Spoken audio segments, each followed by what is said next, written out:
It's time for Windows Weekly. Guess what? We got whiskey because Richard Campbell's in studio. We'll talk about this fine bottle of brown liquor plus AI, Copilot, Antitrust, and Windows 24H2. Yep, Windows Weekly is next. Podcasts you love. From people you trust. This is TWiT.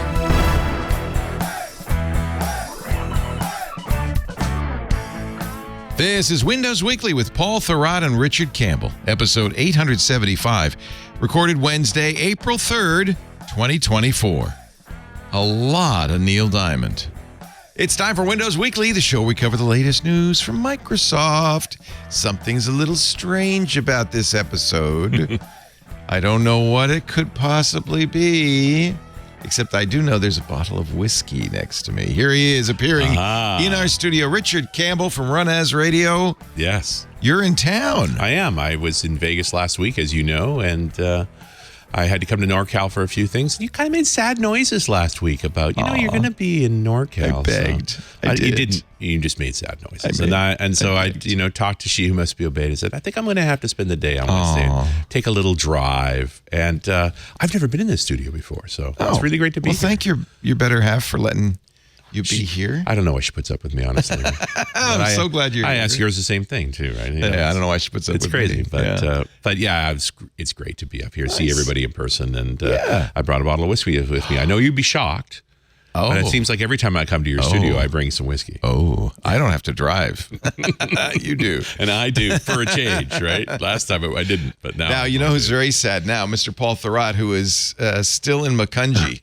You could have flown out, Paul, but no. Hi, Paul. I didn't know we were doing a get-together. I didn't either. So I'm really pleased. It's good. Thank you for coming out. I could find something to drink if I had to. Yeah, please do. Paul is, of course, the man in charge at Thurrott.com, and his books are at leanpub.com. And together, Mr. P and Mr. T do the thing that they do so well, which is talk about Microsoft. And today, I think we should just throw everybody a curveball and talk about Windows. Weird. What do you say, guys? Yep. We can talk about the future of Windows 11 and Windows 10 today. Wow. So what is at some point, Windows 10 in 2025 is out of support, right? Right. So, at some point in the next year, they got to say. Well, except that Microsoft has that extended security updates program, right? Like they had for Windows 7. So I was looking at the, now this is admittedly from last year, but at the market share of Windows 11 and Windows 10, and Windows 11 is still way behind Windows 10. Yeah. In fact, it's only not clear slightly ahead why, of right? Macintosh. Mac's 14. All right, let's settle down. Settle down. No. Well, obviously part of it is the artificial hardware requirement constraint. Part of it is businesses that don't tend to want to move on to something new and different. Well, especially when it gives them nothing, right? Like there was no, any enterprise that I talk to is like, we're on 10 because there's nothing in 11 that matters to us. So, and for a long time, I was giving up a bunch to move to 11. Like group policy was not lined up. So any set of managed machines going to 11 was really problematic. That's largely resolved now, but doesn't mean they're in a hurry until this April 2025 deadline came along. Well, at some point, right now, what is it? Windows 11 is hovering somewhere around 25% of market share.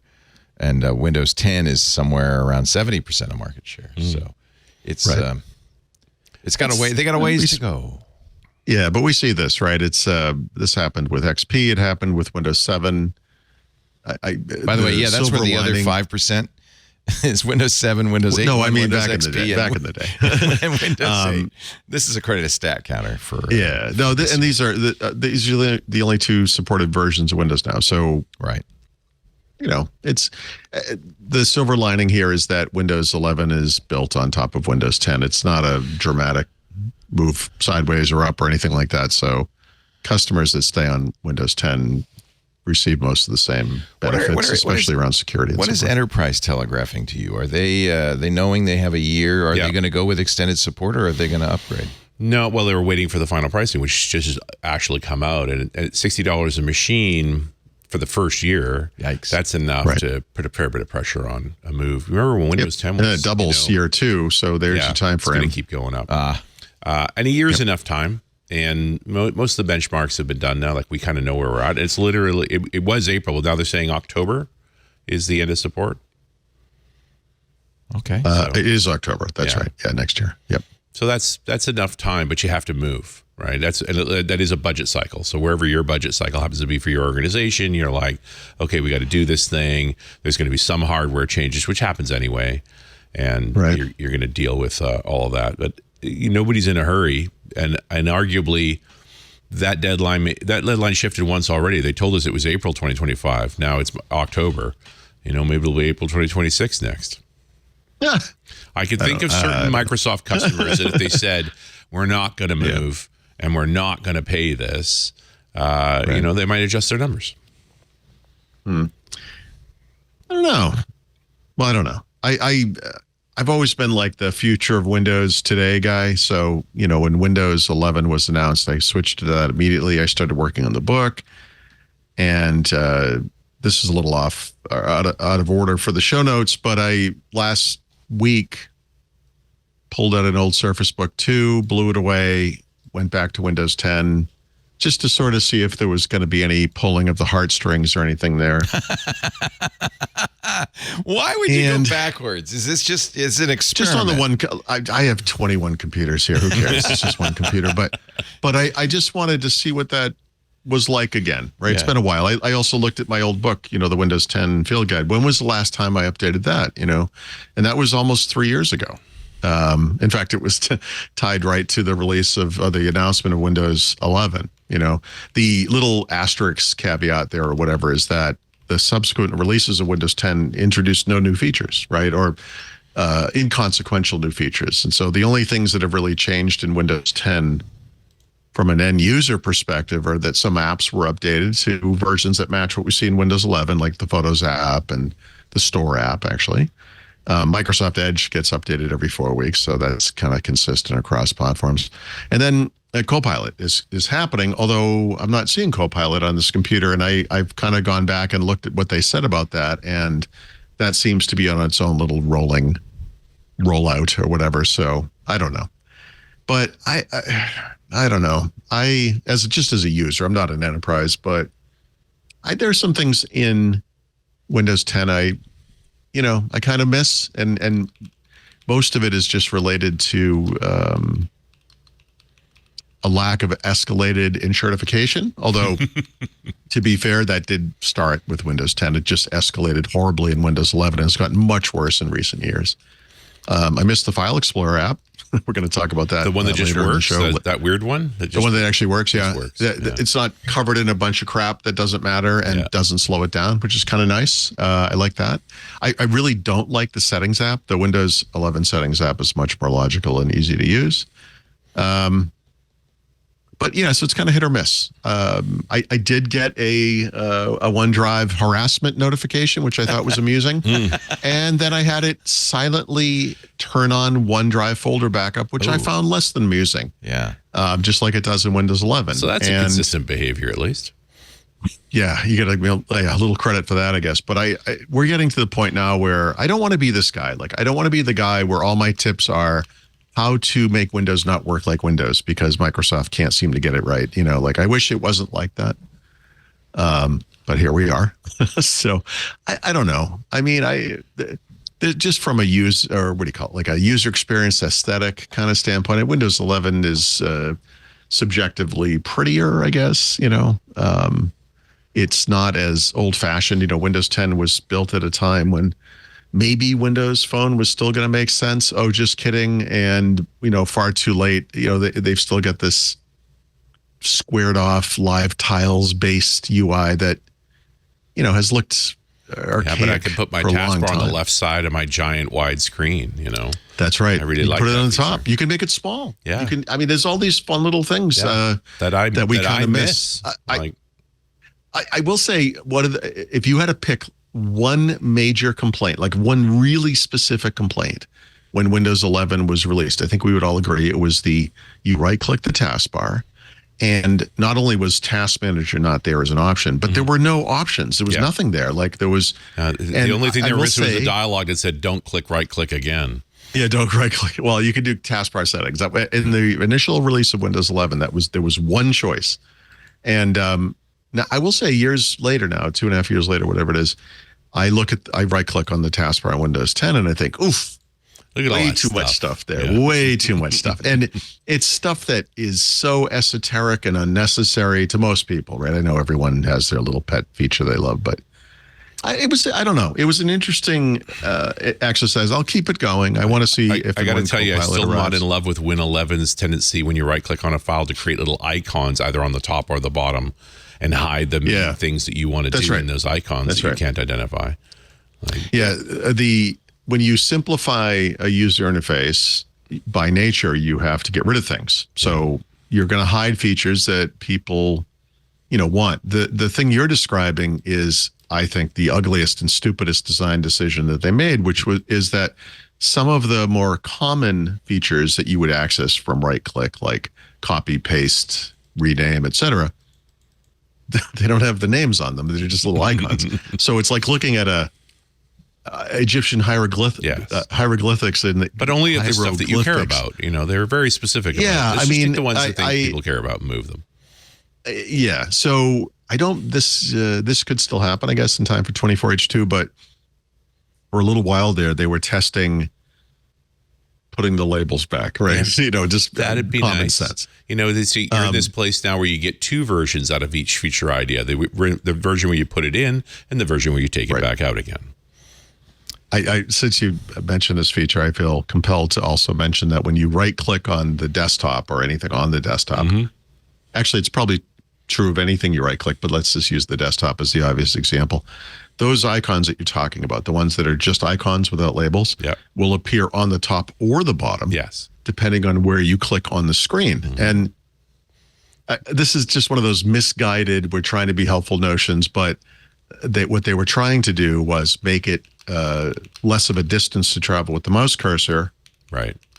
Because the ones you need the most should be the closest to the mouse cursor. And you, without knowing anything about UI, you might think, oh, that makes sense. That doesn't make any sense. That's not where people's eyes go. Right. We build up this muscle memory about where things are. So, I mean, we start, before you even see the icon, you start clicking and then you've clicked on the wrong thing because now it's on a different, you don't move UI. It's not a game of chance.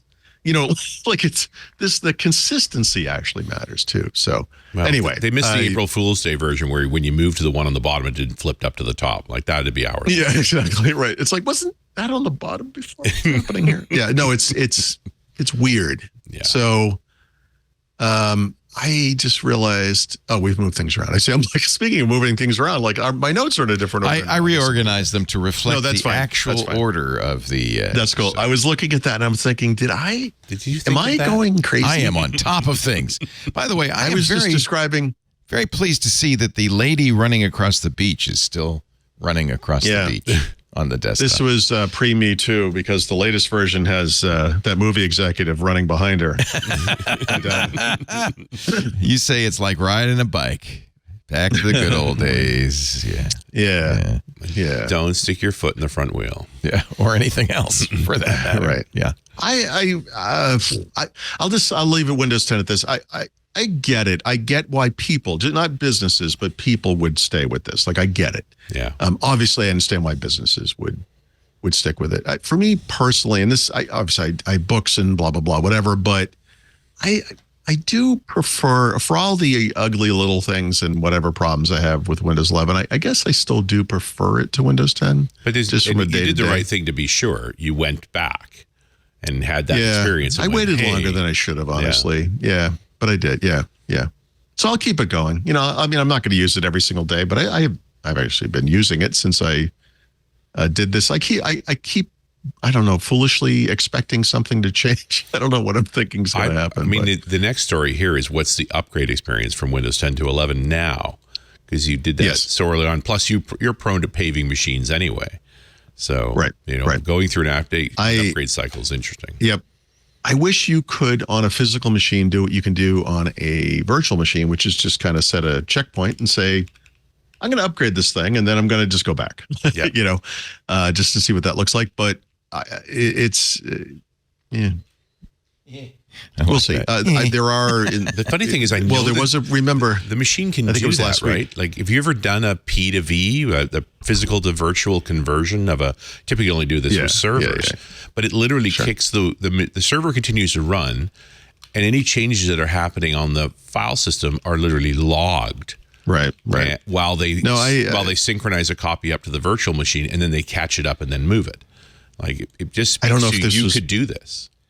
Yeah, this may have come out of your conversation with Jeff Woolsey a month or so ago, but I'm delighted that Microsoft is paying more attention to Hyper-V again. Yeah, which I think is sorely needed. But I for whatever issues Hyper-V may have, one of the great joys of this product is that revert to checkpoint. The thing just whoop, and it comes right back. I mean, it's so quick, and it'd be neat if you could just do that right on the device or whatever. But we could be saving a lot of users a lot of grief by isolating software in pseudo virtual machines so that they're not cross-contaminating each other. And you mean like XP compatibility mode?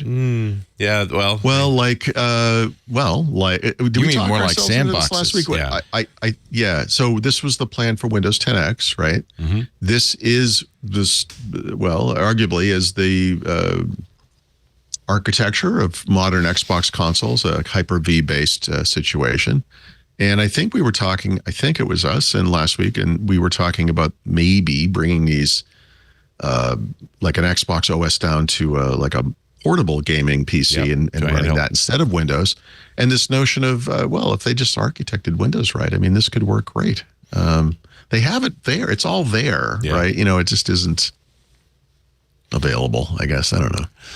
I just have this sense that there's going to be a big push on the consumer side of Windows in the immediate future, and it's going to be more the AI-centric thing. Like this whole move with the DeepMind guys is, I think, Satya saying, I'm not happy with what we're doing in consumer. Let's try some new people. I just hope they drag Windows into that. It's its best shot.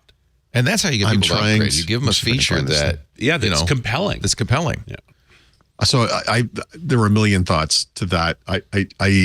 I've been struggling to come out with this article I've been writing about that is about this topic essentially. And the idea here is that AI is like personal computing accelerated, right? We've gone through these phases in time, the GUI, the internet, mobile, web, blah, blah, blah, whatever. And we're only, we're barely 14 months into this AI thing, that Microsoft touched off, right? With what was called Bing Chat at the time. And I feel like we're kind of entering the third phase already. It's so weird, but it's in that phase is that hybrid phase, right? Where we offload everything from the cloud and try to do as much as possible locally. But the issue there is tied to the issue with AI and selling AI right now, which is that there's just no compelling experience to show people that would make them want to bother. I don't know that we are ever going to be able to convince individuals to buy a new computer because of some cool new feature. I just don't. To the cloud. No. To the cloud. Wasn't that the consumer pitch? And the whole desk turned around and she went to the cloud. Yeah. I don't know how that was compelling to consumers, where I think the game side is compelling. Gaming? I think the productivity piece, getting on the internet, remember the old version of Windows and how much clunking you had to do to get onto a dial-up system? So, I mean, it's definitely streamlined to be out there. That was a while ago. The people you're asking that just looked up from their phone and they said, "What are you talking about? What? The internet? I don't. You mean the thing that's on my phone all the time?" But we are having this conversation about what if the screen was just the output device, and you're mostly talking to a very good chat bot that's also using the cameras to look at you and measure your frustration level and where you're gesturing. Really a big rethink of UX. Like, what if there were no more buttons? Like, you're just not doing that anymore. I have such a high frustration level. I would just never stop setting off alarms, and that system would have to shut only one down. Button. It's the Copilot button. Yes. One keyboard with one big button. Yeah. You mash it, and then you tell your computer what you want, and you say, "Please make a Spotify playlist." he basically said that in October. He was talking about this notion. He was speaking somewhat metaphorically, perhaps, but this idea that Copilot was the new start button, this new start menu, the center of this orchestration that occurs on your PC. And, we've tried this before. People don't want to talk to their PCs. That's why Cortana failed. They don't want to People don't talk. even want you to move the start button, or God help you, remove the start button. And in an office, it's even worse because no one wants to sit there with their coworkers sitting around them going, we're having a nice chat with talking to a piece of technology is fine as long as it does what you say. As soon as you have to say the same thing twice, you never want to talk to them again. So annoying. Yeah. Right. I mean, that's the end of it. Yeah. Which has always been the experience. Talking to Siri is fine. Arguing with Siri makes you look stupid. Right. And if you have kids in the car and you're talking to Siri, guarantee you they're going to start adding things to it and play the poop song, and then you're dead. It's over. Yeah. The Siri experience was perfectly portrayed in an early ad by Apple, where that Zoe Deschanel woman, whatever her name is, was standing in a window looking outside. It's pouring outside, and she picks up her iPhone 4 and she goes, "Hey Siri, is it raining?" I'm like, this is Zoe. Everything you need to know about the Apple ecosystem. It is perfect. Perfect. That was 4S era. Yeah, 4S. Yeah. Wow. Well, I'm going down the path of the voice interface to the house, bit by bit, and she who must be obeyed will issue any given command once. If it does not function the first time, it's broken, and she'll do something else. Yeah. Here you go. Yeah, here's our good friend. Rain. Yes. What the do you think that is? Oh. Let's get tomato soup delivered. That's the better version. How cute and quirky of you. Now, go yourself. Good. Because I don't want to put on real shoes. Oh, my God. Remind me to clean up tomorrow. You are such a lazy... Excellent. Today, we're dancing. Play, oh shake, my rattle, God. and roll. You are a really astonishing. I don't know where that came from or who did it, but I don't think that's the original. I don't think that's the original. What it reminds, we will bloop it, right, Kevin? Yes. Apologies to the live listeners. You the spoof ad of like the girl in the back lawn, and she's like, "What's a computer?" And the guy standing there with a hose. She's like, "Ask your mother." She knows what a computer is. It's just. These insipid anyway, I don't know where we got off on the sidetrack there, but anywho, I forgot where I was. I know where you are because I have the multiple sources have revealed a staggered release schedule. So we it's right there. There's your head next to it, and there's Richard's head next to it. Wow, that's so cool how your heads pop up. Okay, go ahead. I'm easily amused. Apparently, tell us about 24H2. Yeah, so I've heard this now from a couple people. Zach Bowden's been writing about this. Actually, since I wrote this article, he's written something else that doesn't, I can't say expands on this per se, but kind of reiterates this, that for all the weirdness around Windows 11 updating over the past 2 years, let's say, it's going to get weirder this year. And that's hard to imagine. I know. Well, you decide. There are probably reasons for it that are tied to their OEM partners and their chip silicon maker partners, whatever. But there is every indication that Microsoft is about to RTM, if you will. They don't use that term, but finalize what will be the initial release of 24H2. It's going to ship basically in April, or be finalized in April. And we'll start shipping on new Qualcomm-based computers in May or June. And then they're going to keep working on it. And October's going to come around, and there'll be more new features to add, and they'll release an update to 24H2, and then it will go out to the rest of the world on other computers, apparently. That last part I'm not 100% sure of, the notion that everyone won't be able to get it immediately. I don't quite understand what the point of that is, but you may recall that 22H2 and 23H2 are the same, right? Yeah. In every way imaginable, except for that one number. And maybe this is the grand consolidation, and it will come early, perhaps, to everybody, but if not, certainly to Qualcomm users.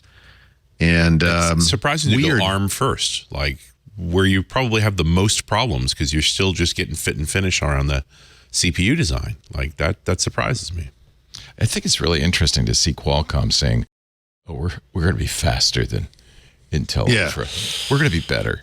It's like, doesn't that put some pressure on Microsoft? Even a child learns not to brag after they've been proven wrong so many times. But that I is believe part them. of what. What if they're right? Yeah. Well, I believe them too. I do. I mean, and we are longtime victims of the Core i5 performance level promise of 3 years ago, whenever that was. But we've seen too many benchmarks.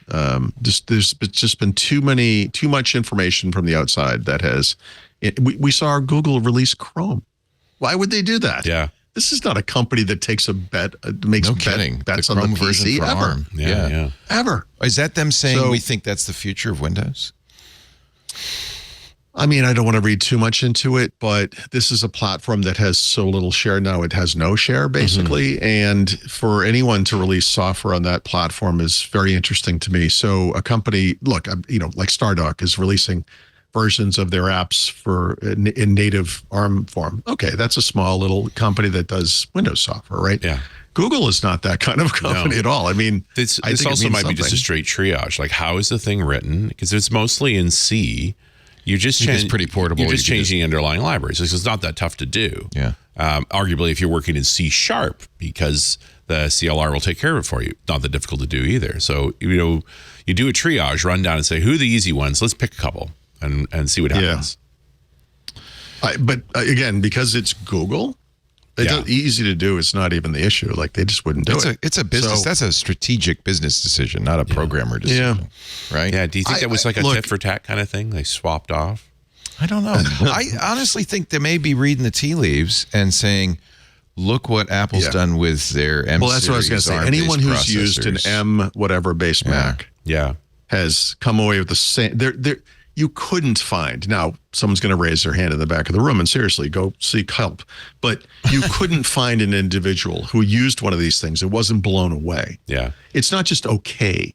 No, it's dramatically. It's the best better. computer currently made, and I am not Yep, an Apple and in fan. the- Don't use Apple hardware, but you cannot deny how good an No, it's Air incredible. is. So astonishing. maybe even there are things. somebody at Microsoft nudged Google and said, "We see the future of Windows is no one ARM-based." has that influence at Google. No one, not at No, I don't know not the from answer Microsoft. to that, but that's why I was thinking with the tit for tat. It's like somebody owed somebody something, and it's just like, what you could do? Take a look at this. Yeah. But I don't know. Does Microsoft want Windows on ARM to be the future of Windows? I know on the server side in Azure, it's a big deal. And there's a good reason for it. Because of density. Yeah. Right? Like they get more compute resource for that. Certainly and it sort of ties back to the Google thing, which is, are you getting tired of your Intel dependency? Yeah. And you want to have choices, right? I mean, that's why they originally shipped ARM for WinRT, was that they were so frustrated with Intel. So Well, and it's also why Apple made the switch, frankly. Well, it's also because of basically iPhone, iPad, we'll call it Apple envy. I mean, Windows RT was born in a world in which the iPad had just been released. Apple had this great story, fanless, super thin devices, no sound. And Windows was this archaic thing from the past. And Microsoft has invested so much time and so many billions of dollars, first in RT and then Windows and ARM. And then Windows and ARM in particular, just the progression of this thing, the evolution of it, incredible. They've sold none of these devices. I mean, you don't just keep going. If this wasn't going to work or didn't make sense, they would have given up on this years ago. And Kev in the chat bid. made the point, Google just wants the data. And that's legit. That's a very simple, straightforward, Occam's razor kind of solution. It's like, just in case it takes off this time, make sure your default browser is Chrome. Oh, I mean, in the short term, the market for that data is going to be pretty small. But yeah sure. I mean, so I believe as much as I can believe without not having an exact answer that this is the real deal. And then now we'll see. It would be horrific for anyone who's a Windows or a Microsoft enthusiast to have this thing wither on the vine after it comes out and is actually pretty damn good, But I think PC makers want this stuff too, right? For all the same reasons. They want to ship That's another thin, reason to light, upgrade. fanless devices, 18 hours of battery life or whatever the number is. And of course, everyone wants the same thing, right? And we were just having this conversation about why would someone buy a new Why would machine? they upgrade? That's one reason. And so thinner, longer battery life, And AI. quieter, cooler. And AI. Yeah. And it does AI better, right? Because it's got the NPU. Yeah. It's just a question is, what do you call an AI at that point, right? Is it just that my background blurring is excellent? Is it a problem for Microsoft if Windows on ARM starts to become dominant, or do they want this, No, or I do they think there's not? no For downside to Microsoft? that. Yeah. No, there's no downside. Yeah, they want- if anything, God, I'm sorry. They want the endpoint, right? Endpoint's where the money is. It's just where the customer is. The more endpoints they have, the better. This is a lot of the things that Microsoft has done, and a lot of the things that they've been successful at have worked to prolong the lifetime of a platform or whatever it might be, right? Like, the Office ribbon set up that productivity suite for the next decade or whatever, right? Office 365 had a similar effect. Windows, we haven't had one of those in a while. And between mobile and web and all the stuff that's happening, I mean, there's been kind of a decline, I would say, over the past many years. But this is a way you can extend the useful lifetime of the platform, right? It makes it more viable. It makes it more interesting. And like you guys said, it makes it more likely that someone might say, okay, actually, there's the thing that would get me to buy a new computer. Mm-hmm. It works more like my iPad or whatever. And I don't mean functionally like Windows 8. I mean, it's silent and you forget about the battery so much you don't even think to charge it all the time. Yeah. That's a beautiful world to be in. Yeah, it's not a bad thing. And you can't tell me Intel's going to get you there. I can tell you, I can be pretty confident that they will not. Pat Gelsinger begs to disagree. He really wants it to not be true. Yeah, really wants it. But even Intel's hedging its bets, saying, "But we can make ARM chips. Don't think we can't. Mm-hmm. We can do that." So we're a fab Intel's going to come up, right? I got to tell you though, Intel has become the Eddie Haskell of the technology world. I don't think you can believe anything they say anymore. And I feel bad for them, right? I mean, Microsoft and Intel, obviously, we have a term for this, Wintel, right? But they came up in the world together. They dominated the PC space together. Always a tense relationship, wasn't it? Yeah. They deserve each other. But the Microsoft, by and large, not so much Windows, but most of the rest of the company made this transition to the cloud, and now they're trying to do the same thing for AI successfully. And Intel did not. They got left behind. The bus took off, and Intel was standing there with its lunchbox, going, "Where did everybody go?" And they made, like all companies that fail, sometimes it's exterior forces, but more often it's a combination of that and strategic mistakes. And Intel, Microsoft begged them for decades, stop going up, go down, please. The industry needs this. And they were like, gaming PCs and power, premium computers and whatever. And it's like, that is, boy. Well, that's what our Anthony Nielsen's saying. Don't thousands of CUDA cores in a GPU trump a few NPU cores? But that's not the point. There's a thin slice of people who want all that power, and they'll still make those. I'm not saying they'll stop like Apple did, but no, this is about going after the mainstream. There's a big market for thin, light, long battery power PCs. Yeah, oh my God, yes. Yeah. And look, Microsoft has been worried about Apple and the Mac since Mac OS 10, and realistically speaking, you could kind of point to any era of the past 20 years and say they didn't really move the needle that much. Even the release of Apple Silicon didn't at first move the needle. Mm-hmm. But my God, once you overcome that inertia, we're going to move into a much more heterogeneous space in the PC world than has ever been the case before, until you'd have to go back to Commodore, Atari, and TI, and all those the 8-bit computers. Yeah. It hasn't been like that for a long, long time. I'm also noticing that Microsoft, and I think I'm jumping ahead and stealing a little thunder into your later section here. Microsoft's getting very confident about giving you the latest version of all of their AI tools and making more stuff free. Certainly at the Fabric conference, we saw a lot of conversation about the small language models. Like they aren't afraid of burying their cloud anymore, where they seem to be edgier, 9 months ago, but that they believe more work's going to be done on the edge and they're going to be part of it. And that would include these new devices would be good at that. Let me take a little break before we go on, because in a weird synchronicity, before you talk about Windows Canary builds, I want to talk about the Thinkst Canary. How about that? How did this happen? It's Nicely done. It's meant to be, I think. This episode of Windows Weekly is brought to you by Thinkst Canary. The Thinks Canary is awesome. We have them, and you should have them too. Any business, any company. What the problem is, people say, well, our perimeter is well protected. Well, you know how that works out. AT&T said, our perimeter is well protected. The problem is, assuming that you are impermeable is problematic once somebody gets in. Then you have no way of knowing what they're doing in there unless you have a Thinks Canary or 2 or 3 or 100. Thinks Canaries are honeypots, but not hard to deploy. You can deploy them in minutes, and you can make them look like anything. You can make them look like a NAS, a SCADA device. You can make them look like an IIS server, an old one, a new one, XP server, Windows 11 server, Linux server. You could turn all the lights on and, make it a Christmas tree of services, or you can just narrow it down to the key ones that hackers love, like port 139. Turn that on, baby, and see what happens. You can also make lure files, which you can spread around, PDFs, XLS, DocX files that look super valuable. Maybe like a spreadsheet that says payroll information, except it's not. As soon as a bad guy hits the Canary, tries to hit those lure files, tries to brute force your fake internal SSH server, your Thinks Canary goes, hey, it lets you know you got a problem. And no false alerts, just the alerts that matter. Choose a profile for your device, register it with the hosted console for monitoring and notifications. By the way, notifications, email, text, syslog, console-based. They support webhooks. You can get it on Slack any way you want. So that's the nice thing. Those notifications come in. We've had Thinks Canaries running for years and only got a notification once when it really mattered, when there was somebody probing our ports inside the network. You wait. Attackers who breach your network, malicious insiders, any adversary. By the way, yeah, insiders. The what is it called? The rogue maid, the filthy maid. What do they call it?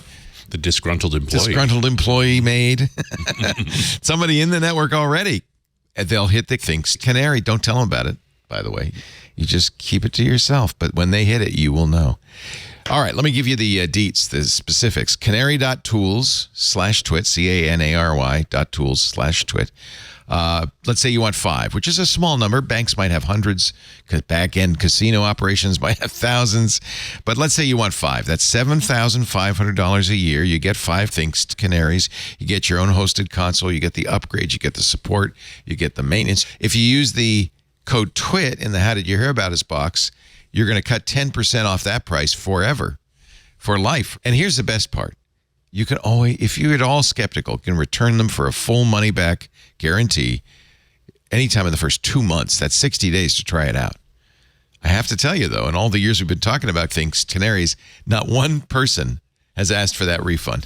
Not one. That's amazing. It's because they really work. They do what they say, and you're going to need it and love it, and you won't want to live without it. Canary.tools/twit. The offer code is TWIT. Put that in the How Did You Hear About Us box. Canary.tools/twit. A longtime sponsor of the show. Now, we've talked about our kinds of canaries. Let's talk about your canaries. Windows canaries. My kind of canary. You're my kind of canary, baby. A dead kind in a coal mine. Oh, geez, Louise. Yeah, sorry. So Canary is the dev build for Windows, right? Is it the colored canary or the bird canary? It's the bird. Yeah. Okay. Wait, what? So it's supposed to be the earliest view of a feature. Yeah. Supposed to be. It doesn't always end up that way, but I thought it might be canary yellow, like you have red, green, yellow. But no, I think you're right. I think it's like, we're going to test this, and if the canary dies, we're going to pull it back. Just let that one go. Yeah. With apologies to canary owners. We have many in our audience. It just doesn't seem to work that way. Mm-mm. Does anything ever get pulled out of the canary build? I couldn't tell you. Yes. Have you seen? Okay. You've seen it go away? Sure. Yeah. Okay. Sorry, I'm lost my track. Canary dev widgets improvements. Head out to more people. I see. Two different channels. Okay. Temporarily, they are the same channel. Microsoft has explicitly acknowledged that you're testing 24H2. Sometime very soon, Canary and Dev are going to split again, and Dev will stick on 24H2, and Canary will start testing features that will come post 24H2, or as I like to think of it, the other version of 24H2 that's coming in the second half of the year, because Microsoft is off the charts ridiculous. Because version numbers are hard. It really just crazy. So in a further indication that 24H2 is nearing what we used to call RTM, the two most recent sets of builds across Canary Dev, which again, same builds, very minor changes functionally, and lots of bug fixes. So, I mean, this thing's, it's April and it's winding down, like it normally does, except in August. So that's happening. That's kind of interesting. And then this was announced with zero context, and as a result, I have some theories about it. But Microsoft announced yesterday via a 125-word blog post that they're moving the Photos app in Windows 11 and 10, I would imagine, because they're the same app, to the Windows App SDK, which is what used to be called Project Reunion, right? From UWP, I believe. I assume the current version is a UWP, like a mobile app. Now, I don't know, I don't know why. This sounds like reorganizations internally. Well, okay. But I mean, it's in a weird coincidence, just fairly recently, I wrote one of actually several articles that kind of touched on this, but it's very interesting to me that for all of the native app platform worries that kind of the enthusiast community has, Microsoft has taken a stance in recent years where they're like, look, Windows apps are Windows apps. You build them with whatever you want. If you're on this tech stack and you want to keep going, we'll support it. Don't worry about it. But Microsoft itself, new apps, we might have touched on this in Windows Weekly at one point, are web apps, right? Or web-based apps. Right, Teams, the new Outlook, Loop, right? I mean, you're mentioning all M365 stuff there, so that's going to be web because they are strictly cloud. But the thing is, Photos app is a native Windows app that's not cross-platform. Right. It is based on UWP, which is deprecated in end of line, basically, right? The best you can do there is, WebView 2 with WinUI 2. It's just not modern. Now, they do have an upgrade path, Microsoft, support. So if developers want to move a UWP app forward and take advantage of WinUI 3, et cetera, they can use the Windows App SDK. So they're doing that for their own app. So it's the only major app I can think of from Microsoft. Major's maybe a stretch, but the only Windows inbox app that I know of where they're explicitly doing this. The other thing that's a little bit like this is File Explorer. And File Explorer is a classic Win32 desktop app. And it is not, even though they used the Windows App SDK to update some of the visual components at the top and side of that window, it's not a full redo of the app, right? It's still a desktop app, but Microsoft did kind of a custom take on Windows App SDK to create the UI for the address bar and that command bar, and then for the navigation pane. So it's got its own little thing. So it's maybe this is the upgrade path for inbox apps, right? That are not new, because they're upgrading, right? And then new apps like Clipchamp is one that's built into Windows, is a web app, right? So maybe this is the break now. I'm wondering if they're experimenting with a pipeline to be able to show a path for third-party apps built in the older WinUI approaches, a way to go forward, and so they're testing it with one of theirs. That could be. So you need a path for it, and there's no better way than dog food it yourself. Right. That's such a responsible adult way to do things, which is why I don't think it could possibly be true. But that makes sense. My initial guess in this, I had to research this, and it's probably not true, is that it might have something to do with Copilot, because Microsoft revealed a week or two ago, whenever it was, that they're going to be or maybe it just leaked. I think it leaked. They didn't reveal it, but they're going to be adding Copilot capabilities to the Photos app. Now, people probably know that Copilot in Windows is implemented as an instance of Microsoft Edge. It's a web thing. Copilot itself, when you think about it, it's web. Microsoft 365 apps like Word and Excel and PowerPoint and Windows now use a web-based extensibility model, right? So adding Copilot there was kind of a natural, this is a natural way to extend things these days. But actually, you can use web technologies in a UWP app using the latest version of the Edge, that WebView control, whatever it's called, the web rendering engine they have is WebView, WebView 2. So that's maybe not why, unless there's something else going on in the platform that I don't know about that maybe requires this latest version. But it's interesting. It's interesting, if only because it's so unusual, I guess. And maybe we'll see more of it. Yeah, I'm speculating as to why they might be doing some of those things. Yeah, no, me too. Me too. And it easily could be an experiment, because the other option is just rewrite photos again. Exactly. I mean, they have one of the only and certainly the last great UWP app that was bundled with Windows is the media player app, that used to be called Groove Music, right? This is an app no one would ever use, ever. But it will always stand as a shining example of what was possible. This platform, or this framework, or whatever you want to call it, UWP, was good for some things, right? And I don't mean just, obviously there's back end stuff that was very good. These apps could go to sleep and all that kind of stuff and stop using the processor and RAM and all that. That's great. But I mean, just from like a user experience standpoint, a lot of not great apps were made over the years. And that's when we're like, okay, the navigation's nice, the presentation's nice, it's good. Nobody actually needs an app like this anymore, but it's fun that you made it. It was well done. And in some ways you want those technology demonstrators too. Like, and I always feel like sometimes these things are done by interns, right? Or they're done, done by a tiger team, if you want to use that phrase, where it's like, let's see if we can actually make this SDK do the thing we want it to do. I like a tiger team of interns, though. That sounds like fun. That would be a surprise. No, I think there's something to that, and without saying like that's explicitly, obviously the case, I think it's certainly in the right direction.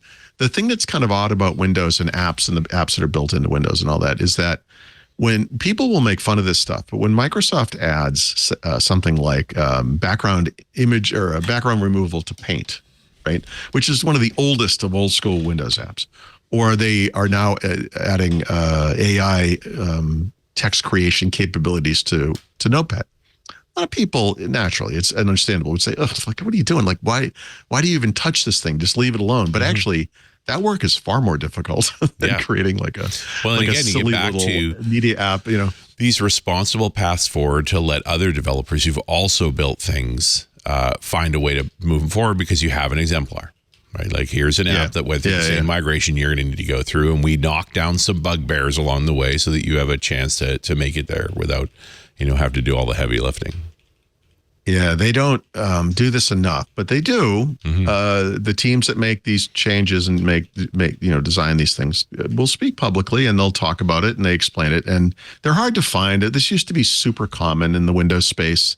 Microsoft would lead by example, right? They would create these apps and then show other people how to do them. It's been a long time since that's been the case. Windows. I'm just wondering if they're trying to get back to that. Yeah, no, I think it's the right thing to do. Like adding, even though adding a ribbon to File Explorer in Windows maybe didn't make any sense, at least to the developer community, you were sending the message that, look, this is serious, and we are doing it, and you should think about it. Well, the debate here is Microsoft serious about native client apps on Windows anymore, or should we just all be building web?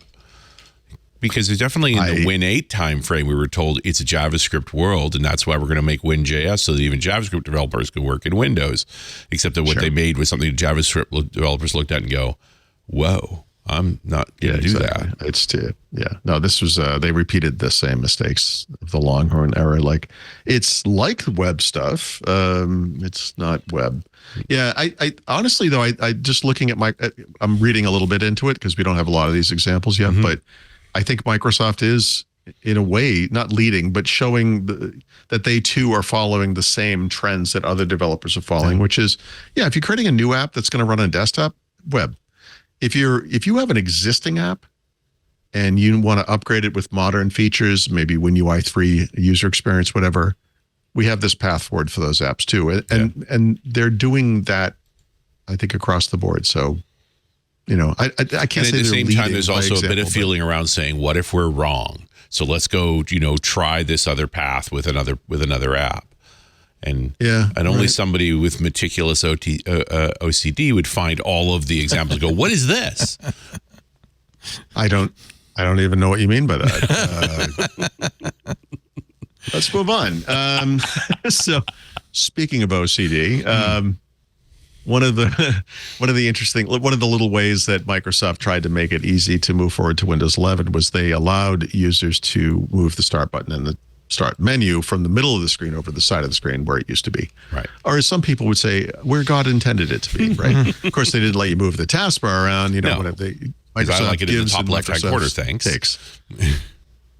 So the thing is, we have these new UIs in Windows, and we have things like Widgets, which by default sits over there at the left end where the start button used to be in Windows 10 or is in Windows 10. And now we have Copilot, and that used to be in the middle, but now it's over on the far right and, blah, blah, blah, whatever. So Microsoft is now experimenting with, meaning we'll almost certainly implement this, with moving the Widgets button. If you choose that left-mounted start button, the Widgets button will not be next to it anymore. It will be over toward the middle. Oh, no, I'm sorry. It will be over toward the system tray, which is where Widgets' predecessor, which was called News and Interests in Windows 10, still's there, right, is and was located, right? So that, too, I would say, assuming you leave it on, would ease that transition in a way, right? Because everything is where you left it now, right? Is the Widgets, which used to be News and Interests, is now back over on, or has moved over to the right where it has been in Windows 10, and the start menu, a start button would obviously be over on the left. So, whatever. It's fine. It's still, I think, the problem with OCD in Windows 11 is that because of the unequal nature of the balance between what's on the right and the left, it still feels like it's tilting toward the system tray.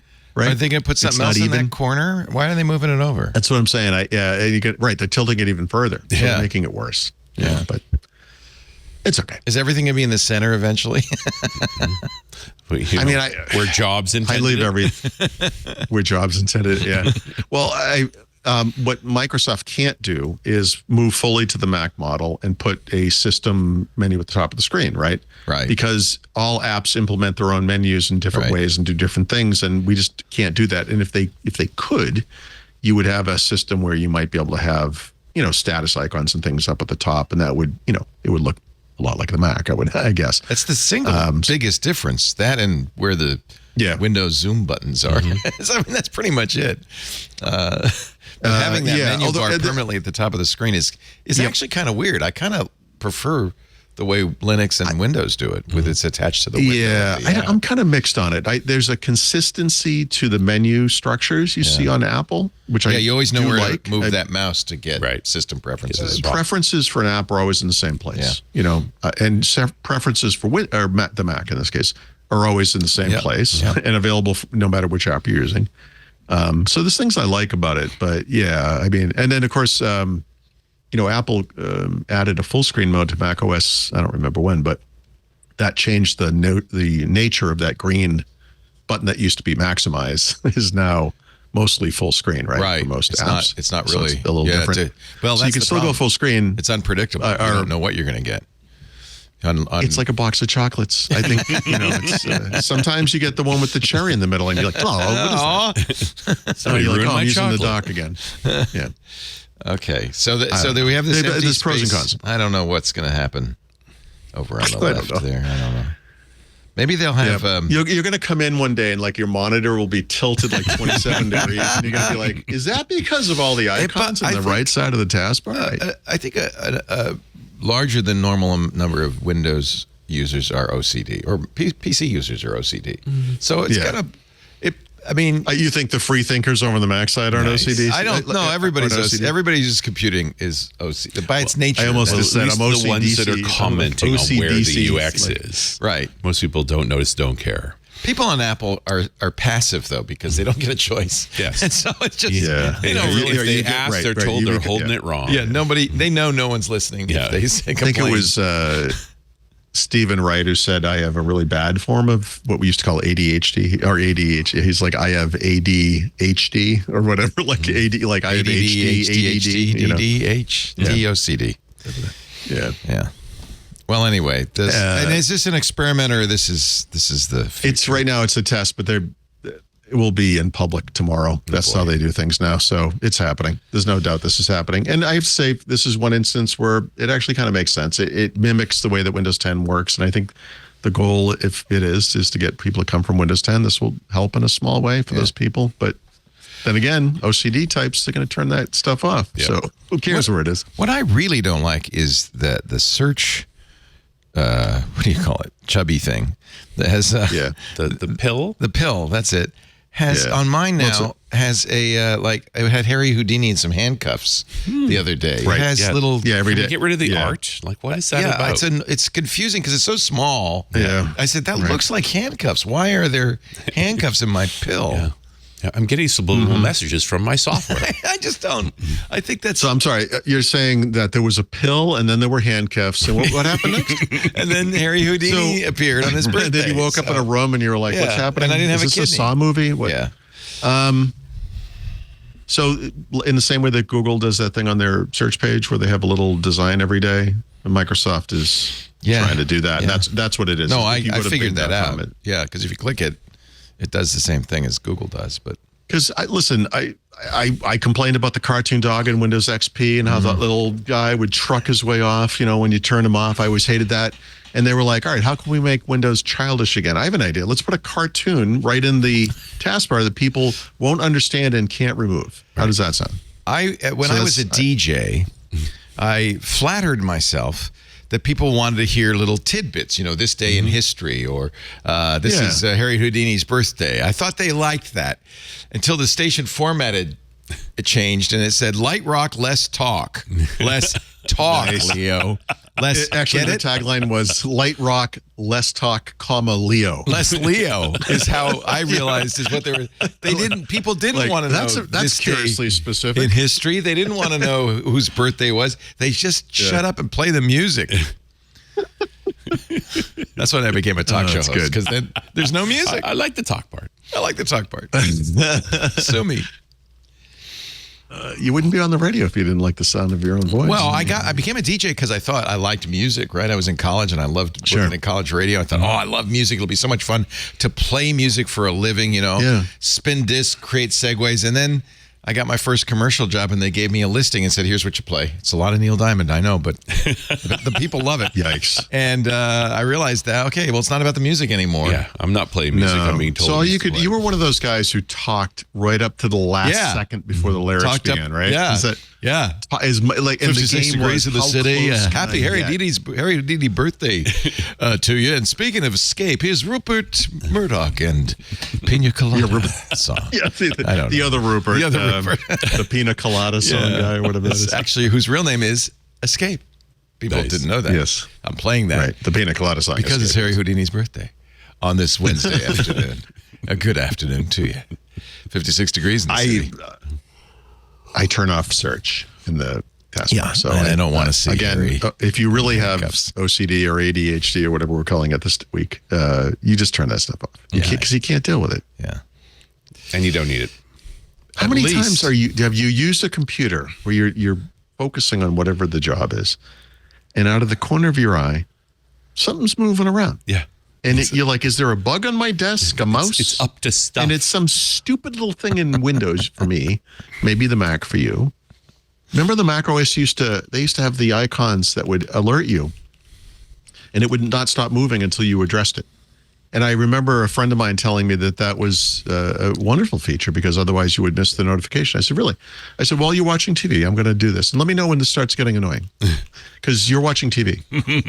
And, just all these systems have had and do have their little. Every time the computer prioritizes its own needs over your own, it's doing it wrong.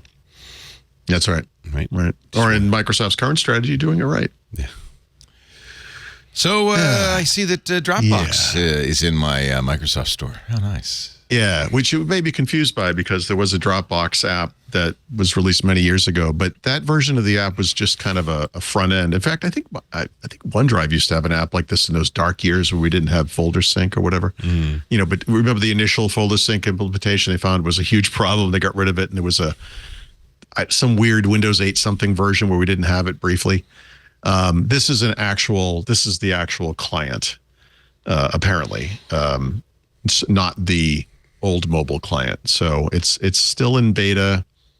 It, I guess supports all the features. I kind of alternate between OneDrive and Google Drive. So I'm not really sure. I assume that Dropbox supports selective sync, that kind of thing. Yes. Right. Where you can just, choose folders. You don't have to sync the whole thing. No. So I assume it works with all this stuff. It's actually really pretty good at that. I would say of all of them, that's the one I think is the most flexible and intelligent. I actually pay for, if I added up all the terabytes of storage I have with Google and Dropbox and Microsoft, I pay for a lot of storage I don't use, frankly.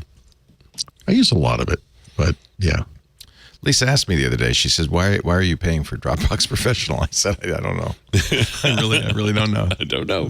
My response to that would have been like a misdirect. I would have said, what are you saying? I'm not professional? Because the unprofessional version is just put, get her a little off so she forgets what she's arguing about. Yeah, no, that don't work. Do the look at Elvis. That does not work. Your wife would probably just punch you. Yeah. It's like, all right, let's get this by the back way, on track. She's got a mean left hook, let me tell you. You don't want to do it. Yeah.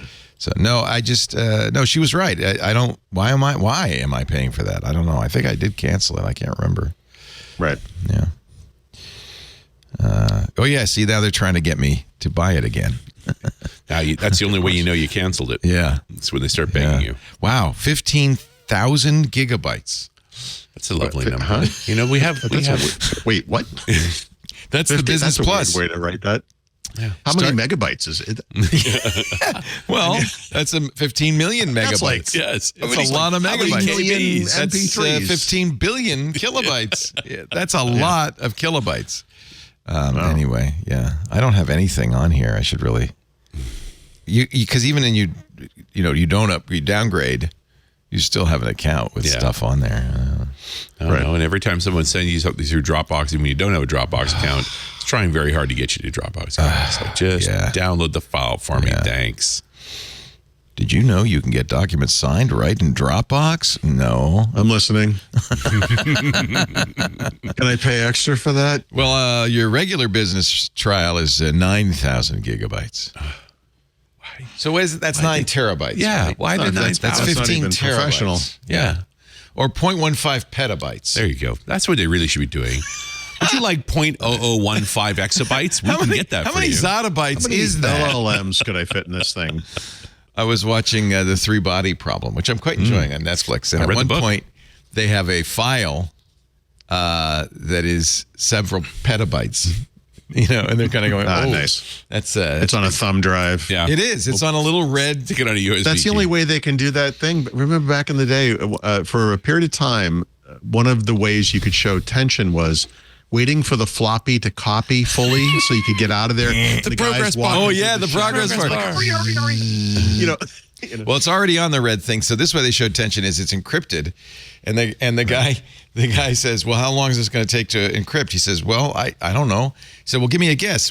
15 trillion years." It's a guess, but it could happen sooner. And then he looks over and it's it unlocked. It's done. It's done. We got it. It's like BitLocker. You can actually just say always open it without requiring me to do anything. Like just open check the box. There was a little Easter egg that I noticed. I wonder if people watching noticed because the file name, I forgot the file name. It's something important. .cxl. It was a CXL file. And I realized that's the initials of the author. Oh, that's nice. Jin Liu or whatever his name is. So it's the Chinese version of Microsoft Excel. Yeah. There you go. Lu, that was what it is. Yeah. Oh, maybe it wasn't CXL. Yeah, I think it was. No, it could be because these names are reversed. Right? Yeah. It was his initials. I don't know what it was in the book, but anyway, lots of fun. So let's take a little pause that refreshes. Would you like some coffee? I'm a tea drinker. But I've got some. Drinker. We have Yorkshire Gold and PB Tips. I've been drinking. I'm just drinking vodka out of the bottle. Good. I hope that's okay. All right. You're watching Windows Weekly. It's great to have Richard in the studio. Richard Campbell's here, and Paul Thurrott's there in Macungie. And we are having some fun now. Let's continue on with a look at artificial intelligence.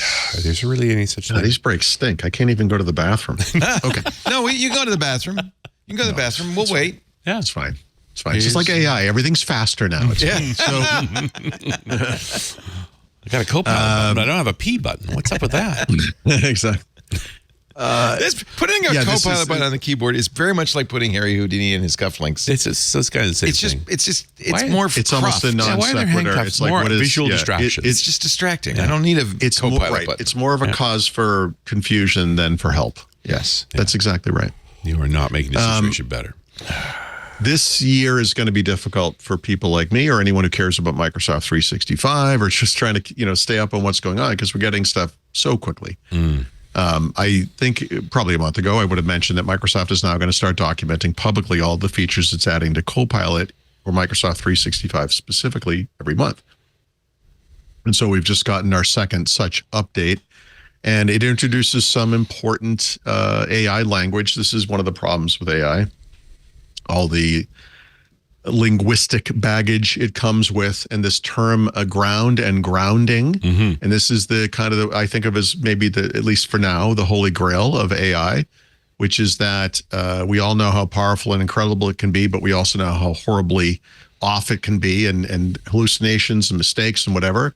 And the more you can ground AI or an LLM, I guess, in a kind of a limited information base, the kind of a finite data set, the faster and more reliable and more accurate it can be. And with Copilot, Copilot for Microsoft 365 in particular, the two big buckets here for grounding are the graph, right, which is the combination of all that data that's out in your enterprise, your organization. And then maybe OneDrive. That's the one I'm kind of looking forward to, right, is this, I want to point it at my document archive and ground it in that. And let's see what it comes out. Let's see what insanity comes out of this thing. So starting this month, you will, as a Microsoft 365 commercial customer with Copilot for Microsoft 365, will be able to ground Copilot in whatever selection of data from your Microsoft graph that you want. And this is going to be an interesting little milestone, right? I think that's kind of a big deal. So we'll see how that goes. It's coming this month. I always hear the whole grounding thing as "don't lie to me." Yeah. This is say when I Leo don't talks know when you about don't know something. Yeah, right. Just right, exactly. I just told a story about one of my earliest work experiences where I didn't know what I was doing, but my manager, my boss, was sitting there telling a customer something that I knew to be incorrect, and how weird it is to be put in this position as a young person. And I later approached that customer and said, so you know, that is not correct. Please speak to the actual branch manager. But that's in this kind case of the bank. a point that I think is important to make, which is that humans hallucinate all the time. I don't know why we expect AIs not to. We call it consciousness. That's right. Yeah, I mean, people make mistakes, so do AIs. Yeah. This is, I'm sorry that this is a story from exactly the same period of my life, but I worked in banks and we were robbed many times. And one of the things you learn is that people are horrible witnesses. Oh, yeah. A woman in one case was describing, I was in like the kind of cubby next to her and she's telling the police what she saw. And I was like, nope, that is not what happened. and that's, That's pretty funny. Yeah, and I remember I looked at the assistant manager and I said, and he says, he goes, you need to walk away and tell someone else. Don't do it with her. Because people convince each other of things. Yeah. You could turn to someone and say, can you believe that guy had like a red bag? And she's like, I know, that's crazy. He had a purple bag, but now It's become in the red. heat of the moment, it's become the memory, right?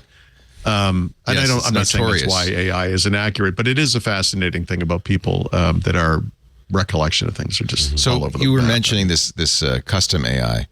You see that I added an instruction in here that it's responses and code examples are strictly based on the user provided documents, and then so it has to come from these documents. It has to come from that. That's exactly what you want for something like that. It's perfect. It makes this. By the way, I have not had any hallucinations. It's been really, really good. Now, I don't copy and paste code from it. I don't go that far. Right. But it's for me, this is instead of looking up, you see, I've got here almost 20 books. Right? Yeah. Yeah, So I think it's great. I think that is an excellent use case for this. The question it really here is going to works. be, It's incredible. But he really is describing a good search tool, right? Yeah, and that's why I think that I've said this before. I think that AI is a threat to search. That really AI does what you really want. Here's the thing, though. This is a risky year for Microsoft. We're going to see what happens here. I think we all, we've talked about this. We all see the power of AI. We get it and everything, but this thing working or not working is almost going to be the make or break, I think, for these products. Like a lot, if this isn't, for Microsoft, right? Like if this doesn't work, or like there's going to be some problems. Or if this tips over in a way. I mean, I would argue. Works great. What are they competing with? Have you met a Microsoft search product you loved? Yeah, I mean, it really hurts Google, not Microsoft so much. In fact, it's a real opportunity for Microsoft, which has failed with Bing, to suddenly leapfrog Google. Well, I'm not even talking about the consumer side of search. I'm talking about searching for stuff in your enterprise. Well, it's never been good. It's not, and that's why, by the way, I think on-prem search is so important because I don't want to send the stuff in my enterprise. I don't mind sending these Lisp books up to OpenAI, but I don't want to send my precious business data. Yeah. And once upon a time, Google made a 1U appliance you could buy. Oh, really? Yeah, and stick it in your rack. Right. I remember that. Yeah.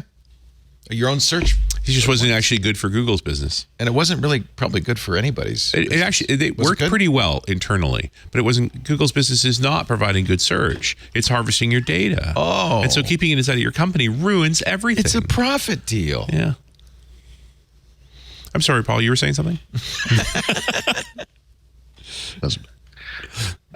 Anyway, there's other stuff going on in Microsoft 365, whatever. It doesn't, none of this is super, exciting. Copilot will be, in Excel, that's still in beta. That's going to be improving in Outlook and Loop and Share, blah, blah, blah, whatever. So all that stuff, nothing super surprising there. And then more recently, they announced priority ChatGPT 4 Turbo access and the end of conversation limits for customers, I guess, paying for Copilot for Microsoft 365. Of course, 5 is on the way, right? This summer. Do you think so? They say it. Yeah, I wonder what the training set is because, they already use the internet. Do they have something else? The parent, people have seen it say it's so much better, but that's, it's an Apple product. It's going to make what you're using now look like crap. Richard, I remembered what I was going to say earlier. Yes.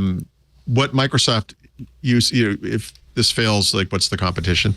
The competition is what they were using before. Right. The competition is the same as it's always been for Office. It's the last version, know. And unfortunately for Microsoft, if its customer base decides that Copilot for Microsoft 365 isn't worth paying for, that means $30 per user less per month. Right. Across the board. Then that would be a big problem for Microsoft. It's not that they're going to a competing ChatGPT something for the enterprise necessarily, but if they stop paying for it or just don't pay for it, that's a serious problem. But again, we were talking a little bit about the confidence side on Microsoft. The fact that they're going GPT-4 Turbo, unlimited conversations, like that's just opening door for more resource consumption by customers. So they have to have some confidence that it's going to be enough. Like the infrastructure is going to be able to hold up from that. Yeah. Oh, I see this on Twitter now. ChatGPT-5 is being rebranded Cyberdyne Systems 1.0. So there you go. There you go. Now I understand. Yeah. Tony stunk. How much of ChatGPT-5 is actually an April Fool's Day joke? Right. Could well be. Well, Gmail was an April Fool's joke. I mean, it did pretty good. It survived 20 years. Yep. Was anybody fooled this April Fool's? Didn't see anything great. No. Alex Lindsay was, but we won't. I won't rub it in. Gonna come right to him. Okay. That's nice of you, Leo. Yeah, it really is. Yeah. In fact, I shouldn't really have even mentioned it. I'm not a big fan of April Fool's tech jokes personally, but we had to put out some stuff this week and deliberately said we're releasing nothing on Monday just to not confuse people. I really think that's the right thing to do. Don't put stuff out on cruel. April 1. Nothing good comes of it. Yeah. If you are serious, it's not taken seriously. And if you're not serious, you're just confusing people. So just don't do it. The reason I think that ChatGPT-5 might be imminent is now that they're making ChatGPT-4 kind of the default, right? Yeah. And lowering and just making it more and more available. A ChatGPT Turbo, even. I mean, they've made this broadly available across the board, free, non-free, whatever. And so it's just like you make the old hardware cheaper and more available, so you can clear it off the shelves before the new hardware comes in. Yeah. Except it's not hardware. No, it's just more cloud consumption.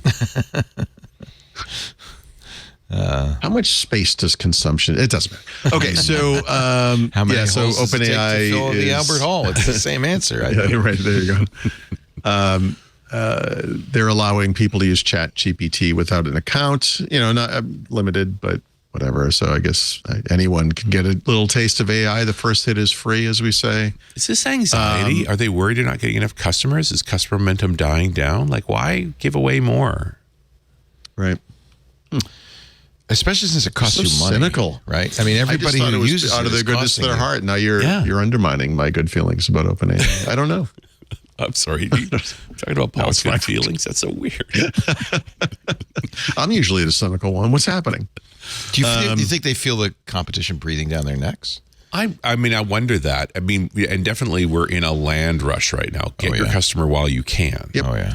Because there is competition. Claude's gotten pretty good. Yeah, and OpenAI, and Llama's got some good stuff. We're seeing more And that's on-prem. open source, which I like. Yeah, I can download real that open and use source. it. Yeah, yeah. There's enough stuff in motion, and we keep thinking something good's gonna happen for Google at some point here too, right? Like I would like that. All these products get better when there's competition going on, Right. But I think it's the hint of competition that's starting to make them like get your customer now, get them used to your URL before they get used to somebody else's URL. The blue ocean only lasts so long, then it's a red ocean. Yeah, I mean, I know this is an Apple show, but Apple did say that they have now an AI that is better than ChatGPT-4 as well. Because they weren't going to put out a post that said, well, we have a lousier one. If you were to count the number of times Apple said they had something better than everyone else, how big do you think that number would be? Every product they've ever released. All this is the 5 company Apple that literally TVs were says better. the most obvious marketing line of all time. This is the greatest iPhone we've ever made. Right. We've never made a greater iPhone, which to me I think is the baseline for every new iPhone. Yeah. That seems like, Because if you're really going obviously. for this year's goal was to make a bad one, and we've achieved it. We're Yeah, excited. The funny we thing took a step is, back this year.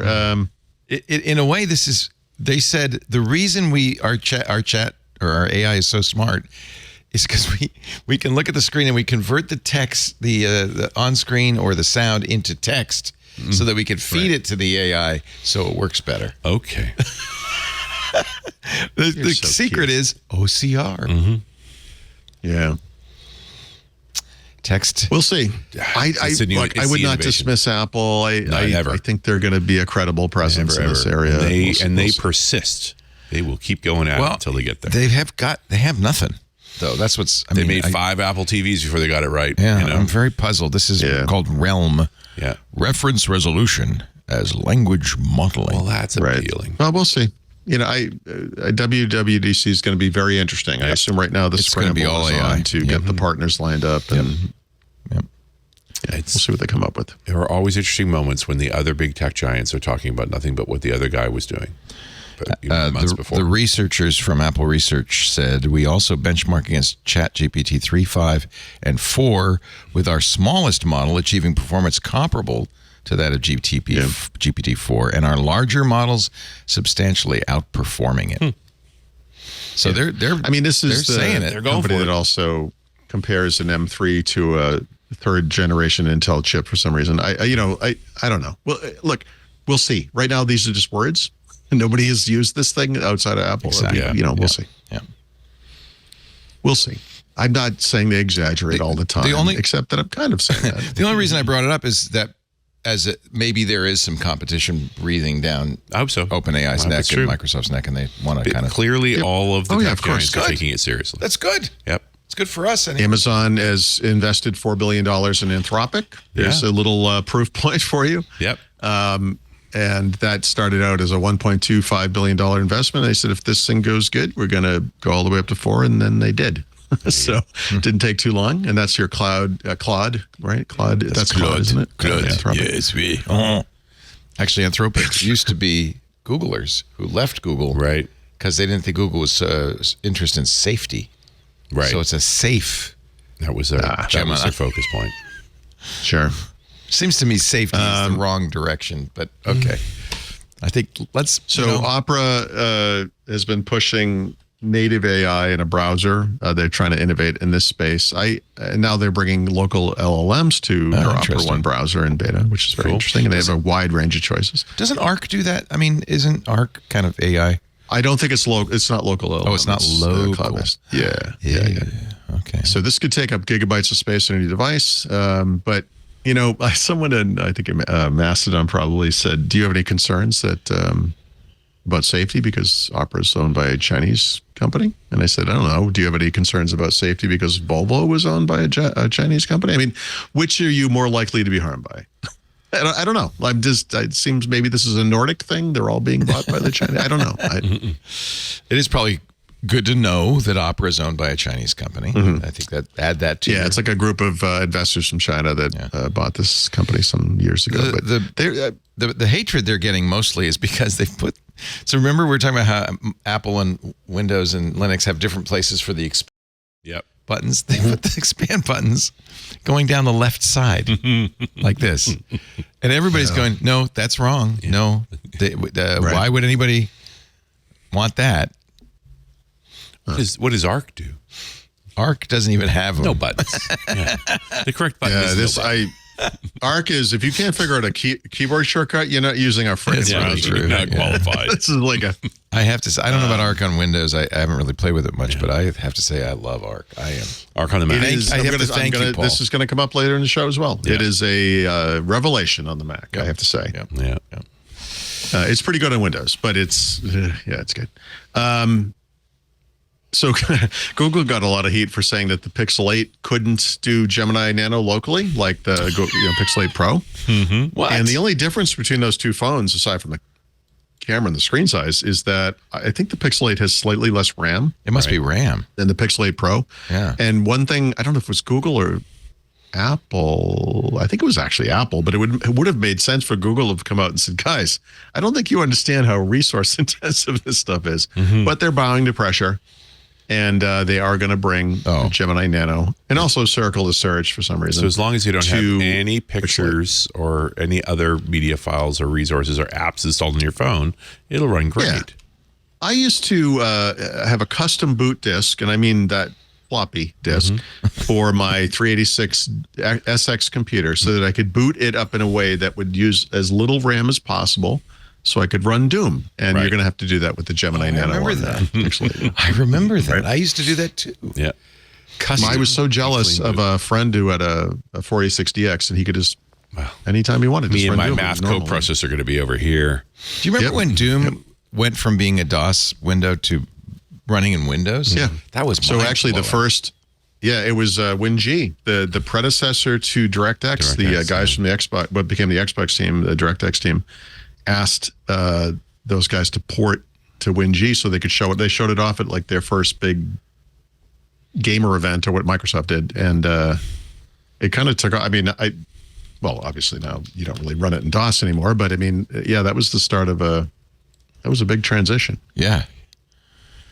I mean, Quake was a DOS game when it came out. There was a WinQuake eventually, and Quake and Quake World and all that stuff. But I mean, it probably I don't remember the exact history of this, but Quake came out probably 97. Yeah, somewhere in that spot. That's John Carmack, right? Doom 95 was released in August 1996. There you go. Yeah. It was 95. And the original Doom must date back to what, like 92, something like that, probably. Yeah, something in there. And that was, obviously DOS. That was everything back then. But yeah, even as late as the very late 90s, a lot of these top tier games are still DOS based. Yep, because it was fast. Well, and exactly to your point, you could have all the resources. Yep. There was nothing else going on. It was Windows was just another app running. Yeah. They should create another kind of hardware where you only have the one game running and nothing else is going on. What would you call such a thing? I can't imagine. Does the Xbox have any operating system running when you're playing a game? Yeah, it does. It is a Hyper-V based system, but it's just two partitions, so it's the OS and the game basically. Yeah. So even on an Xbox, you still got a stub of Windows in there. Oh, definitely. Yeah, that was. That was. And you thought Linux was a cancer. That was Dave Cutler's vision, right? It was a common kernel across everything. Oh yeah. Right. It's become the History Channel show here. There you go. Good old That's right. Well, we are talking about Windows, Leo. Yeah. That's part and parcel. No, I like this headline here. I don't know. Maybe we've already done it. Is Intel circling the drain? Oh boy.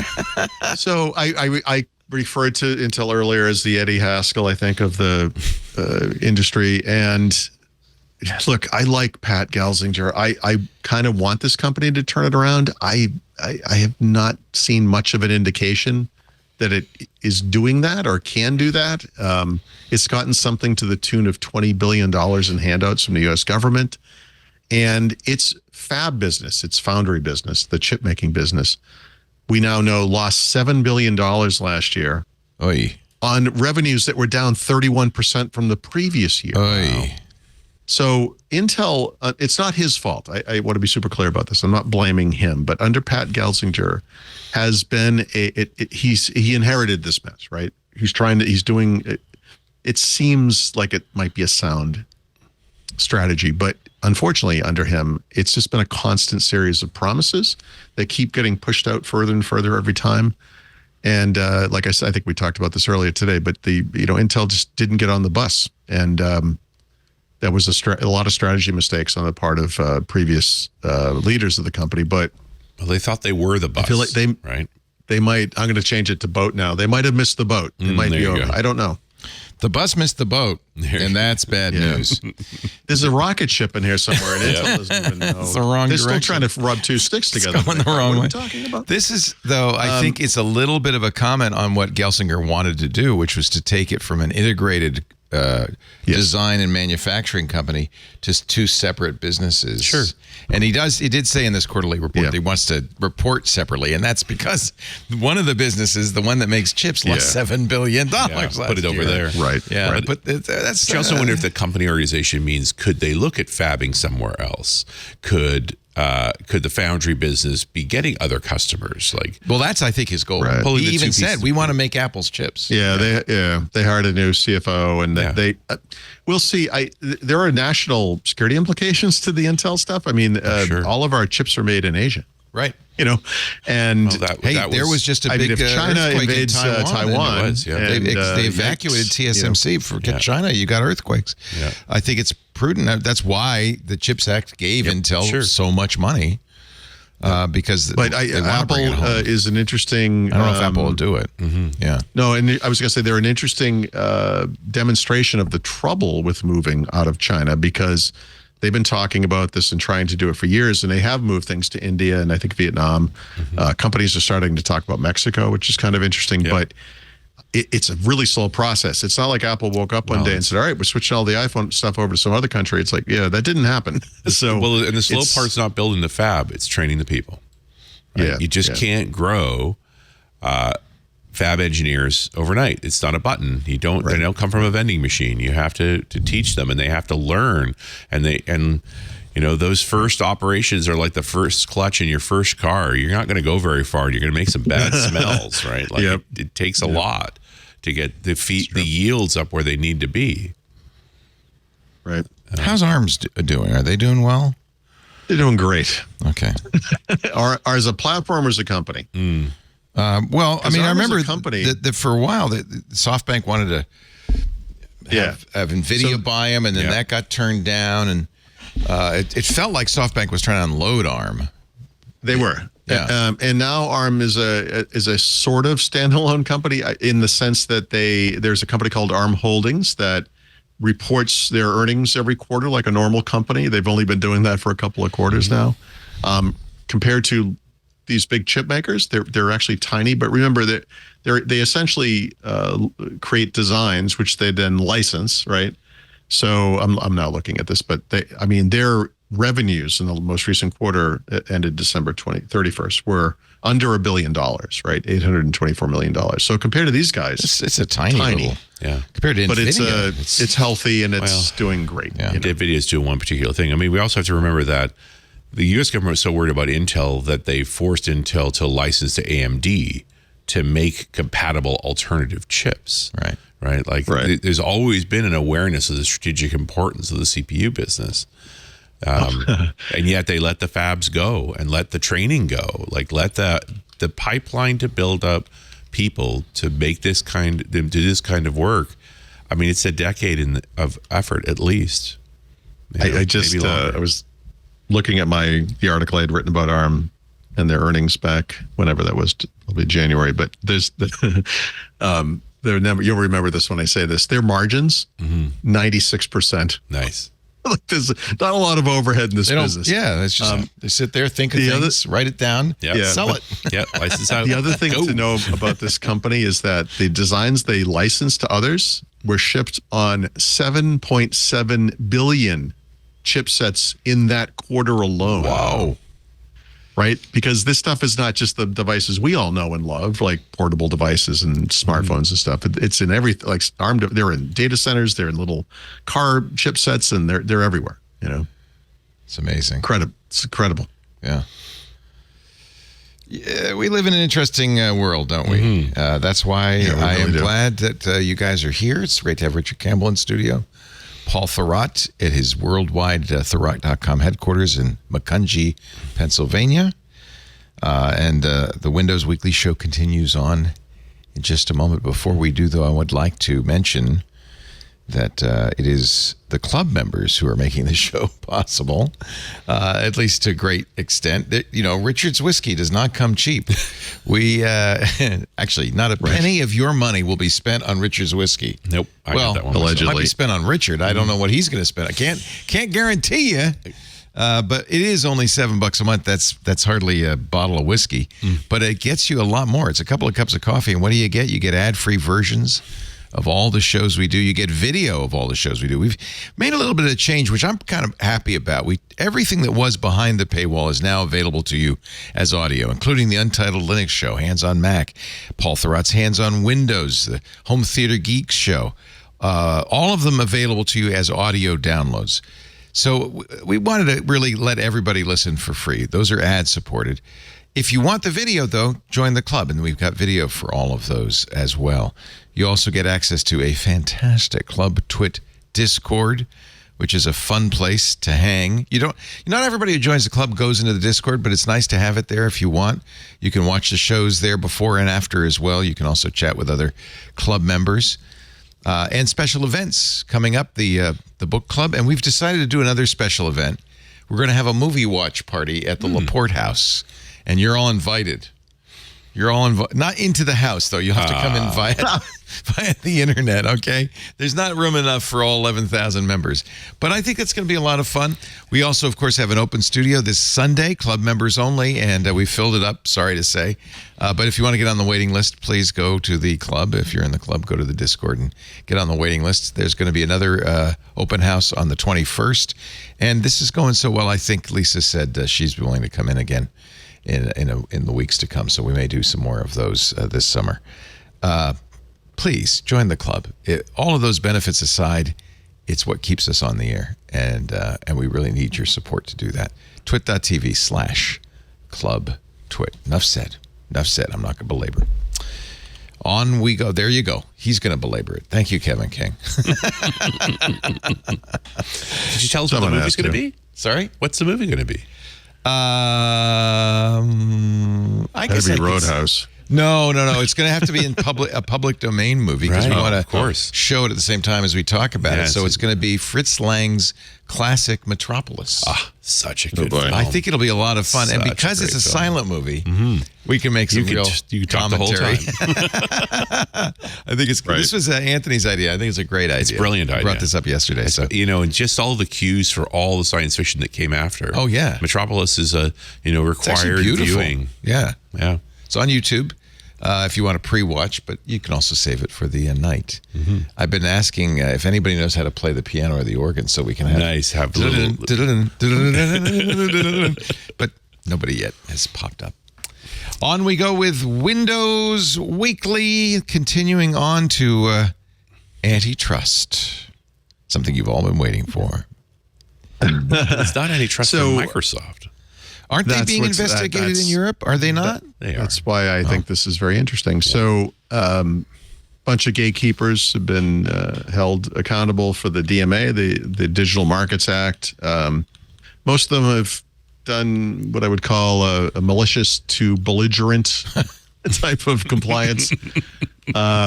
Apple is almost certainly the worst of the group by far. That's interesting. And not surprisingly, when the EU announced today they were in fact investigating those companies that are not complying, there were a lot of very Apple-specific points, which I thought was interesting, including one.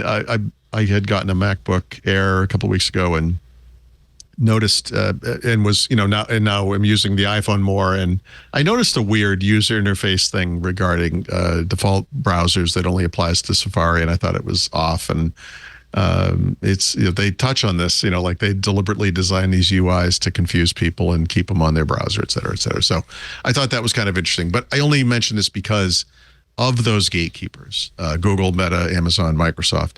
The only one that I think, unless I'm missing one, am I missing one? I could be missing one, but the only one of the big guys that is not being held immediately being investigated, if you will, it's Microsoft, right?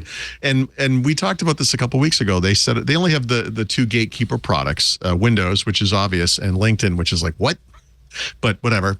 And they are just complying. And not only they're complying, but they set up like a public website. They're like, we're going to come out every once in a while and document how we're complying and what we're doing and all the changes we made. And I love it. I wish you would do that for the rest of the world, but we'll talk about that too, because separate from this, Microsoft is, I guess, still being investigated in Europe for bundling Teams with Office, right? This was the Slack complaint back from when Slack was still a standalone company. And Microsoft announced this week that they're just going to debundle Teams. They proposed this to the EU sometime last year, and I don't remember the exact numbers, but you as an organization would save, I want to say, $2 per user per month by not using Teams. So it's not the cost of Slack, which I think for Slack or their current owners, Salesforce, that might be a sticking point. Yep. But that was their plan. And now they've announced they're going to do what I think all these companies should do, which is do it everywhere, right? Just do it everywhere. How difficult, expensive, and convoluted would it be for any of these companies to maintain two different versions of these products, one that complies with the DMA and one that does not, when in fact the situation that led to Teams being so successful is not going to reverse itself, right? Right. You got it. You have, I don't know what that, maybe Richard knows, 400 and something million something like that licensed customers right now. I don't think you're going to see a lot of those guys walking away from Teams. So this is a low risk concession to make, I think. And yet compliant, and they came straight at it, right? Like, yeah. I thought, and this is the way they behaved with Activision Blizzard. They just kind of hit the thing on the head, addressed the complaints, got it done. This was the stuff that came out of, I guess it was Microsoft's second antitrust trial, the big one in Europe, where Brad Smith came in and said, guys, you need to start being nice. Like we can't just be this way. This is a message Apple has not gotten. They will, but as of today, they're acting like Microsoft was. You can choose to learn it the hard way. All we're missing is the hours of video of Tim Cook dissing U.S. senators, and then we'd be fully or there. Just him slouched over in a chair in a dark room, like arguing over the meaning of the word "the." Right. Which was a classic. I told you this, the soul-sucking nature of those, what do you call that? Like the testimony that Bill Gates gave for the U.S. antitrust trial. Oh, yeah. Any journalist could contact WagEd at the time and get it was a box of it's all VHS on YouTube tapes. now. You just go watch it on YouTube. I remember Dvorak. The only thing I've watched. He ordered the box. And this was back in the video toaster days. He loved his Amiga video toaster. He edited out everything except the gulps. Because apparently Bill did a lot of gulping during his testimony. And so he made like a 5-minute... Well, he was drinking Coke the whole time. A 5-minute video of Bill Gates going... The only thing I've watched in my life that was more soul-sucking and depressing was the time I was homesick and I watched all 3 Godfather movies back to back. But other than that... Those are great. They're great movies. I'm not criticizing the movies. I'm just saying they're depressing. These are not feel-good movies. Yeah, the endings are all kind of the same. Yeah, they're not. Yeah, they're not. It doesn't. We're going to the mattresses, Guido Guido. Yeah. The cannoli has a good time, but that's about it. Yeah, my wife came home and she's like, "How are you feeling?" I'm like, "I've been crying all day." Yeah. So My boy, Sonny, my boy. Oh, sorry. Yeah. Anyway, Microsoft today is different than they used to be, except with Windows, right? Except with they're adhering to the DMA. They're doing a great job, but they're not doing it everywhere. And I wish that is something they would do. Look at that like page. To see them do that. That is a beautiful page. Microsoft's compliance with Digital Markets Act. Welcome. .com. They're .com. Yeah, it's, but no, it's Community edition. It's the right. It's the right way to. You're a global company. You got to exist in the world. It's the right thing to do. I think. Yeah. So you think they're completely off the hook? I think Germany is still. They're not doing anything as the DMA is concerned. They're making inquiries around OpenAI for obvious reasons. Yeah. Right. And I think Microsoft's positioned themselves very well on that too by engaging with Mistral and Huggy Bear and like everybody else, so that you can just say, well, we're not specific with OpenAI. We're just supporting all of the different language modules we can find. Yeah. But, the interesting thing about the Brad Smith approach is that it is a good PR play. It is making happy noises to the constituents, to the people of the EU. The actual compliance part is, a separate question. Like, you got to go take a look. What are they actually doing rather than what they're saying? Although you presume the two would line up. What the EU has not said is that, unlike all these other companies, what do they call them? It's not the right term, but it's the interested parties, right? In other words, the Spotifys, the people who are complaining about these companies, all have these further complaints because they should. Like what Apple's doing is ridiculous. I think, even the biggest Apple fan in the world knows what they're doing is horrible, right? But no one has said that about Microsoft with the DMA compliance. Like no one has come to the EU and said, "Oh, this is bullshit." They're not doing it. Like, so my complaint is just that we can't get it outside of the EU. I can't afford to move to France, but I would love to have this stuff happening. So be aim for Portugal and France too, but reloving bastard. The point is, a lot of the feel goods that I got out of Microsoft over the past decade, which I sort of attributed to Satya Nadella, right? Yeah. In many ways, when you think about it, might have come out of the Brad Smith mentality, right? You might be right there. Yeah. Right? I mean, the kinder, gentler Microsoft thing, it might literally have originated with him. In fact, I think we could make a really good argument because he started back in the bomber days. He was helping to clean up the DOJ crisis and get the consent decree. So, we've had a decade of him, more than 2 decades. It's a great story about him. I'm going to get this slide wrong maybe, but he went into the room with all, the senior leadership team, and he had one slide for his presentation. It just said, settle. and that was his whole message. He's like, this is what you're doing. You can't, whatever you're doing now, it's not working. It's not going to work. It cannot work. It's just not going to work. Make settle. a deal. Just settle. Yeah. Yep. Do what they want. If you've ever been in the room, and you probably have, I feel like Richard, you have, where your lawyers and their lawyers are sitting across a table and you're going back and forth trying to negotiate a settlement. Now, and while you read the room with the temperature, is it room temperature's going up? Yeah. You take a break. Yeah. Always. And there's always somebody who smokes. Yeah. And so that gives you the option. You go to, I don't smoke, but I have often gone out for a smoke. Yeah. Because that conversation is worth 10 times everything in the room. Yeah. Just break them up, feed them. But I'm tempted to write a note that says settle. Yeah, it's where we need to be, right?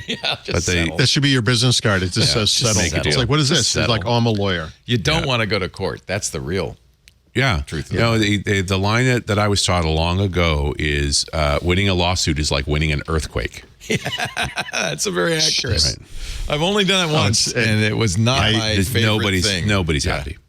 You know what? This is coming around full circle. I mentioned the movie Roadhouse. That's a line from Roadhouse. Yeah. She said something like, "Do you win most of your fights?" And he said, "No one wins a fight." Wow. It's a good one. Right? Yeah. Everything I need to know in life. That didn't stop him from fighting, though, as I remember. No, the whole movie was about fighting. That's why we're here. Still got a film to make. Goodness. The people who won were the people watching the movie. Yeah. Plus, there was a monster truck. It's amazing. It's an amazing film. Anyway, what are we doing? Oh, yes. So, moving on, I guess. Yes. Shall I? Shall you? Yes. Shall I? Last year, Microsoft replaced a paid OneDrive tier with something called Microsoft 365 Basic. It doesn't give you any of the Microsoft 365 apps, but so it's a great name. It's a great name. Ransomware protection, ad-free experience for Outlook, which is all the more important these days because ads are now in the new Outlook, which is that the web/native app, et cetera, et cetera. They just upgraded this offering, right? So there's ransomware detection and recovery now. There is improvements to the personal vault, which this is crazy to me, but I use personal vault pretty extensively, right? So if I get like a serial number from a company for a product, or if I have a photo of my license and my passport, put that stuff in personal vault. Apparently, this tier was limited to 3 files before. What? Just like, what? Okay. So now it's unlimited like the rest of Microsoft 365. Good. You can only now have 3 important files. I have 3 important. Yeah, exactly. You have It's another like bank account? Forget it. It's a picture of 2 of my 3 kids and my wife. So it's like, I just crazy. What else? Paul, you don't have 3 kids, though. I just want to make No, I know. I'm just clear. I think you sometimes you do. Sometimes for a joke, I have to free will a little bit. Yes. I have cats. You can Microsoft 365. I'm sorry. OneDrive has its own form of sharing links, and you can now password protect and expire them with this tier. You could do that with the other ones before. You can access offline files and folders on mobile, which is maybe, I guess. And it's it's $20 a year, so it's kind of it's cheap. But the thing I'm curious about is this ransomware protection. Mm-hmm. So it senses that there's malicious activity on your files, and on then your says, OneDrive, So, but OneDrive, these are not immutable files, so they're actually maybe being attacked as well, and that's how they know. Well, they they always keep multiple copies. It's the versioning. So what they're looking for is unusual simultaneous behaviors. Yeah, all your files are being opened in sequence. That's not what you normally do. Right. So when they see that, you can roll back to a previous version. They make sure there's another version locked off, and they notify you. A lot of people don't know this, but many of the storage-related OneDrive features, which most of the features, I guess, are available in Windows. Versioning, like file versioning, stuff like that. But the one that isn't is there's a recycle bin, and it's basically a way to basically versioning for your entire OneDrive in addition to things you've thrown out. So they do allow you to do file recovery in the event of a ransomware incident or whatever. So that's actually for $20 a year. That might be. Yep, it's not bad. Worth it. I mean, it's 100 gigabytes. It's not for plus, big honestly, businesses. Personal Vault is big too. I kind of downplayed it when I said it, but I use offline files and folders on desktop all the time. Mm-hmm. I have never, and I can't think of a reason that I would do it. But if you're someone who uses something like an iPad Pro or something, having your files offline on that device as you would on a PC or Mac, that's actually very useful, right? So, and OneDrive will do that on an iPad. Yeah, on a mobile device. Yeah, the mobile app. Yeah. That's very nice. That's cool. I mean, that's fine. It will do it on an iPhone too, but I mean, I just see less of a use for that. But I guess I'm sure someone could come up with a reason. It sounds good to me. If you want more space, you can always upgrade. That's obviously the plan. Absolutely. Right? Yeah. There are 2 things I'd like. These are semi-related. I would like to see Microsoft have storage tiers that weren't tied to Office. Like, in other words, like this thing, but a terabyte or 2 terabytes. Just sell me a terabyte. Whatever. Yeah. Just the storage I think would be cool. And then semi-related to this in the Apple space, there's like iCloud, obviously. iCloud goes from 200 gigabytes, which is enough for a couple of devices to be backed up, to 2 terabytes is the next tier. It's like, guys, I have 2 kids with iPhones and iPads and me, and we are right on that line. Yeah, we need about 300. I don't need 2 terabytes, and I certainly don't want to pay for that. But 1 terabyte or something, anything in the middle, something would be great. So Apple is always going to me for advice. So I'm surprised they haven't asked it. But anyway, that would be nice. And I think it would benefit a lot of people. I think a lot of people would like that. All right. I considered making this the top story today because I was going to ask you why you buried this one, because it's certainly a storm in my world. This may be one of the biggest stories of this year. And I know it's just, beginning of April, but randomly and coincidentally, totally lucky, a Microsoft engineer who was working on benchmarking a Debian distribution in a virtual machine, who's not a security guy, wasn't looking at source code, nothing like that, discovered some anomalies in the performance, tied them to a set of compression utilities. 1 second. This is why OCD is good in our Thank business. you. Because no one else superpower. cares about 500 millisecond latency. Yep. And he's like, no, that ain't right. In your SSH. You know, most people would have been like, whatever. Yeah. I can't be. He Just reported it.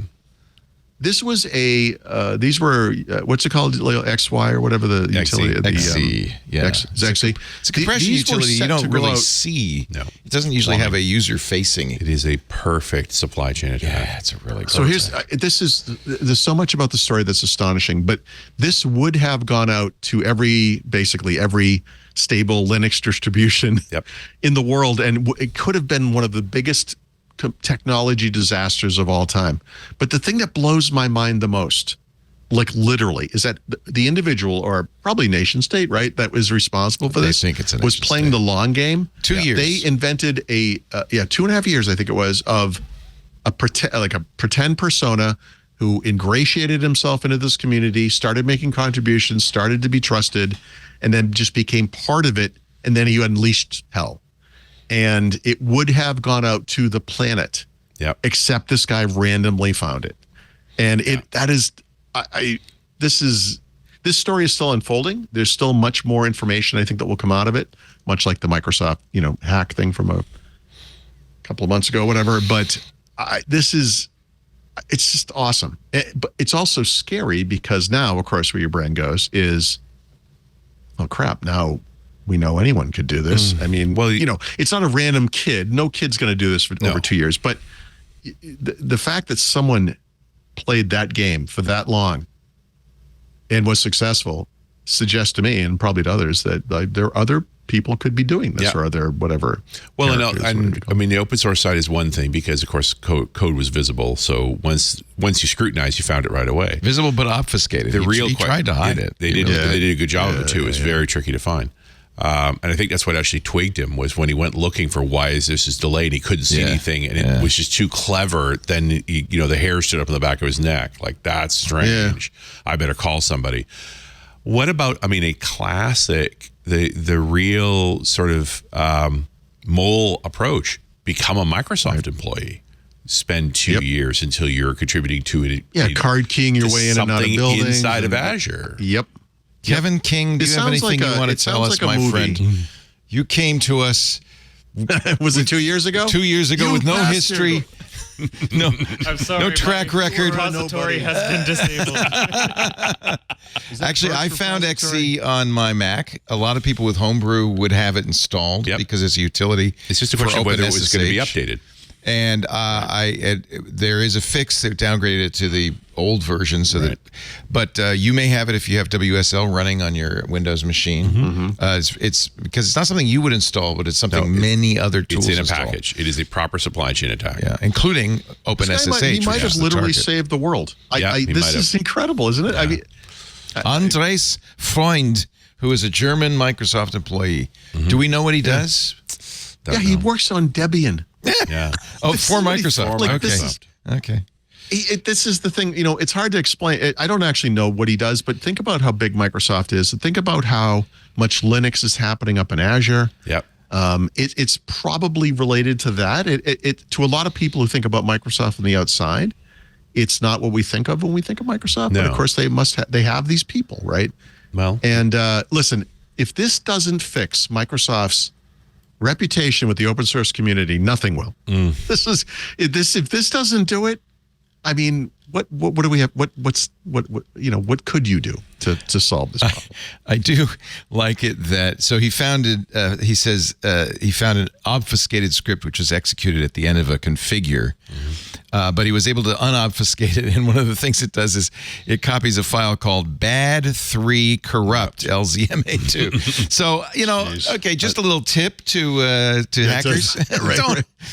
Better name. No. There's actually appreciate that your was a stamina, long time maybe a existing little more file. It detail was a test file. orientation. That file, because it's a test file, LCMA test file. That's right. So it isn't from the bad guy. No, well, it He was from the bad modified guy. a The test bad guy file. modified an existing test file, so you would ignore it. It had always been there. Wow. No. There are That's so many sneaky. levels of clever here. Steve Gibson did a whole half hour on it yesterday. It deserves every minute. The of it. whole, and I think it's I a bet novel. he touches on it again in the future. Yeah. I think we're going to learn a lot more.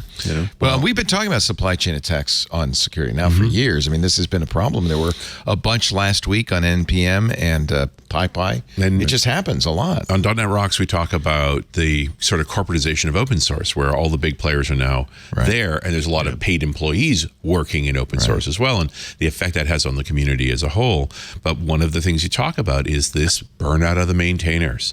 That was the real problem with XE, which is it was one guy. Yep. He had some mental health issues. He wanted to get out of it. Yeah. And along came this perfect savior. solution, right? Amazing. Yeah, and it's like the scene in The Omen where the nanny shows up and they're like, we didn't call a nanny. And it's like, no, the agency sent me. It's all good. And then 2 years go by. The kid's fine. The agency as in the devil. Yeah. It's the same. It's this classic scenario. Was it perhaps Satan? Yeah, exactly. It's all for you, Damien. What a great movie, by the way. I love that movie. All right, what else we got? LinkedIn isn't just getting games, it's getting TikTok-style videos. Oh, boy. The TikTokification of the world continues. God, kill me. I can't. Your resume in 15 seconds. But you know what? Is it just wannabe TikTok, or is it really there's some utility there? I mean, there's generally been a motion towards LinkedIn as more of a social media site. Truly, where once upon a time it was just a digital resume. I'm not saying that I'm excited about it, but you could see that just because of the destruction of what used to be Twitter and the pull away from Facebook and others. So this one's a bit more credible. Do I think 15-second videos are going to make it better? They can be longer than that. I can tell you that 15 seconds is about all the patience I have for LinkedIn every time I visit it. 15 seconds is quick enough. You don't have time to skip away from it before it's over. So you were a full I don't watch. know of another social network that allows a business to buy an ad that then triggers a message to me from that business as if it were them messaging me. Yeah. If I paid for this, would that go away? Like, what's the business model here? What's the $5 a month to make this crap go away? So weird. It was such a good feeling. The day I realized, I'm never going to look for a job again. I do not need a LinkedIn account. No, I'm more not employable. I wouldn't hire me. I'm kind of a pain. But, I mean, I don't need a business network. I don't need to. No, I don't. For me, it's not about hiring or getting hired. It's about just being able to do things like look up people from Microsoft and see what their history is. It is actually very useful for that. It's a great source of guests. Yeah, it works. It's good for that. That's a good point. Yeah. But man, you got to wade through some real crap to get to that. It's really bad. I don't know. Well, now you have TikTok-like videos. I think a lot of this is also because TikTok may be disappearing. Yes. And it's good to be positioned. Yeah. Hey, kids, Yeah. come on, join LinkedIn. Microsoft was going to help before with TikTok, remember? Maybe this is them doing it again. A few times a year I go and talk to high schoolers about tech careers, and they don't know what LinkedIn is. Yeah. They've never used it. They probably are rapidly coming to the point where they don't know our Facebook. Well, I talked to their career counselors about, employers kind of look at your LinkedIn profile like not a bad idea to walk them through how to make one. Yep. No, you're right. You're right. And then they can play a few games. They'll be fine. Watch some video. Excellent. .NET may rock, but .NET may also be end of life. Yeah. Well, .NET 7. This is absolutely something Richard will know a lot more about than I do, but it's weird to me how many complaints I see about this type of thing. So .NET is on an every other updating schedule, kind of like Windows Server used to be, where there would be one long-term, major release. Every other LTS. Yeah. So these, now it's STS or LTS. And .NET 7, which came out about almost a year and a half ago. November of 22. 22, yes. Yeah. Is one of the shorter. That long ago. No, that's the short cycle one. The long cycle is only 3 years, which none of this is long. If you write your code to .NET 7, do you have to rewrite it now? No. Okay. No, you can upgrade. Yeah, and normally, arguably, every time you upgrade, it's faster. Like they've done so many performance improvements. So they don't change the API. They don't change the system calls. Well, that's so for this to make sense, it has to have gotten to the point where these upgrades are seamless and reliable and fast. Right. And then, of course, you get that message that Richard just said, which is true. Somehow they continue to do double-digit performance gains every single version somehow. But that's going to have to slow down eventually. But for now, I don't know. Tao is a magician, truly. But is there? I mean, you are way closer to this world. Is there a level of dissatisfaction that this maybe is a little too fast? I mean, it's version fatigue, right? Like, Microsoft committed to with what used to be called Core, and now it's just called .NET. After, as from 6 onward, that we're going to put it out every year. That it's going to be every November. You're going to get another version of .NET. And they've shaped their feature design around that. So often there are dark features sitting in .NET that go through several versions before they're complete. They a lot of performance tuning, a lot of incremental work. But it is a dizzying cadence. I think it's hard on everybody. I don't feel all that different than when they were trying to do Windows quarterly, right? It's almost that same kind of madness. There was a case it was initially a race to get to feature complete and to be competitive and significant, but I think people are starting to not care. It's almost like it's outlived its usefulness. It's like, guys, we are so impressed that you made this transition and got to this point. Yeah, and now slow down, please. Yeah, it's breathe because it's okay. Yeah, I think if there is an instance of a major customer of .NET that runs into problems with what should be, like I said, a seamless, fast, whatever update, I think that's when it's going to hit the fan. But even still, also all of these versions are side by side, so it isn't like there's no the process of switching from 7 to 8 is changing a manifest, right? Like there's not even a recompile necessarily; it's just until compile anyway. Right? And if it doesn't work, you flip it back to 7, and then you go try and figure out what's going on. But most of the time, you literally just switch the manifest. Make sure the frameworks are in place. You're going. There's also kind of something, this is obvious when you think it through. I mean, but to me, this was like kind of goofy that .NET 6, its predecessor, is supported until the end of the year. Yeah, that's the LTS version. Which is right. I mean, that's the nature of it. But the other part of this is sort of the always be compiling mindset, that what Microsoft's really afraid of is that people get so much inertia around software that they lose the ability to rebuild it. And then they're dependent on software that eventually has a security vulnerability that they have no ability to fix. Even though the fix is made, they can't redeploy it. And so by having this constant cadence, you keeping the deployment engines working properly so you can cope with fixes to security. Not that there's been a big security issue with the modern versions of .NET. It's really been great. I mean, knock on wood. We're just lucky. But, so far so good. That's why .NET rocks, my friends. Yeah. But if you're talking about it, is there fatigue? Yep, there's fatigue. 8 adoption was slow. Because people are like, really? Again? This is why I use a programming language that was the spec was finished in 1994, and many of my libraries are 5-10 years old. It's not old. It's not retired. It's finished. It's done. Right? It's finished. It's correct. So it's good. So I mean, you're reading it. You're reading the room right, Paul. Like people do feel like it's aggressive, but we don't have a better answer. Especially with something that is internet facing, right? That's the problem. Yeah. Security is it's one thing for a Lisp to be old, but something that is designed to be out on the network. And I would also argue that like this whole performance improvement things, like the Empower stats change every day. There's a lot of groups of folks that are putting together their favorite bits to make the fastest websites and so forth. And Microsoft wants to play, and they consistently stay in the top 10, but only because they keep pushing the envelope. And as Hazelnut's saying in our Discord, it's not, I mean, Angular is 6 months, right? But that's strictly JavaScript, right? It's like there's no deploy involved in that. That's right. It's just up. Yeah, exactly. Actually, a lot of .NET is probably technically up. It is, but it's but it should be in a CI/CD pipeline, right? So what it's really saying is you're not hand deploying this stuff, rebuild. Right? You do a rebuild. Well, what you're doing is you're modifying a manifest that you then push to GitHub, that kicks off a GitHub action that runs through a pipeline and deploys it. And if that's broken, then you've got bad big problems. Yeah, you don't want to be maintaining that gold. But now I would argue the same thing is true with Angular, that you change up the version of Angular and you do the PR, and same thing. A pipeline kicks off and maybe goes through Terraform. You do you, but same basic issue. Right. Well, thank God video games come out of the womb perfect every single time. And you never have to update them. They're just ready to This is the run. biggest complaint of the internet of them all. It's like there's just no reason to ship finished software anymore because it costs why? you nothing to ship an update.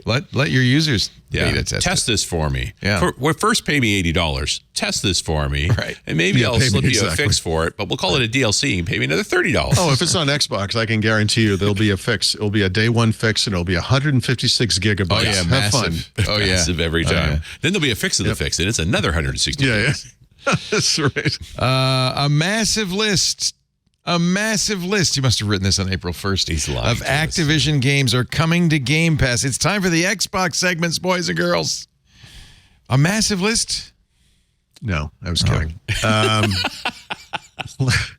We've waited for several months to see what happens with Activision Blizzard on Game Pass. Last week, Diablo. they shipped the first game. Yep. Right? Very exciting. Diablo 4. Yep. Very exciting. So you're thinking, okay, I coming. got this email from Microsoft. Here comes the next batch. This is going to be awesome. No Activision Blizzard games. Harold Halibut. There's no Activision games. The only game I don't care about any of these games, but Lego 2K Drive, maybe EA Sports PGA Tour, yep, maybe. Shadow of the Botany Tomb Raider Manor? Definitive Edition, maybe.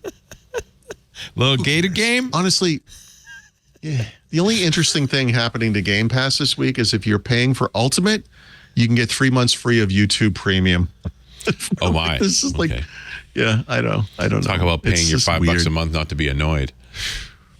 I honestly, YouTube Premium is probably the last subscription I would get rid of. I would get rid of online storage before I got rid of that. Giving away 3 months of it with your Gold Pass is really brilliant because once you've had 3 months of YouTube not nagging you, I know you can't won't go be back. able to give it up. They just, I believe, raised the price of good. YouTube Premium. Did they? Yeah. Fantastic. I bought it when it was Quite YouTube a bit, Red. as I remember. Was it Red? It used to be called Red. Now Oh, yeah, it's it called was Red. Yep. Back in the day. They just I raised used to be able to buy YouTube Music Premium and pay less, but still get YouTube Premium. They figured that one out eventually, so now it's the same. Yeah. I think they raised it a lot. I might be wrong. Please don't look. I don't want to know what that is. That's not. Yeah, because we're just paying it automatically. We don't even know. We can't give it up. I know. I don't even. Individual I don't want to think about $14 a this. month, family $23 a month, Yeah. student $8 a month. Yeah. All right.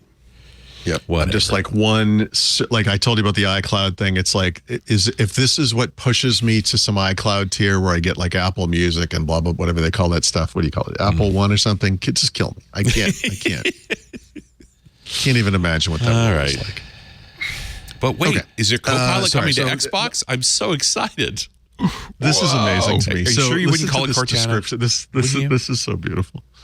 Microsoft is testing an Xbox virtual agent, an internal prototype of an animated character that can query Xbox support with voice or text. His name is Cortana. Huh.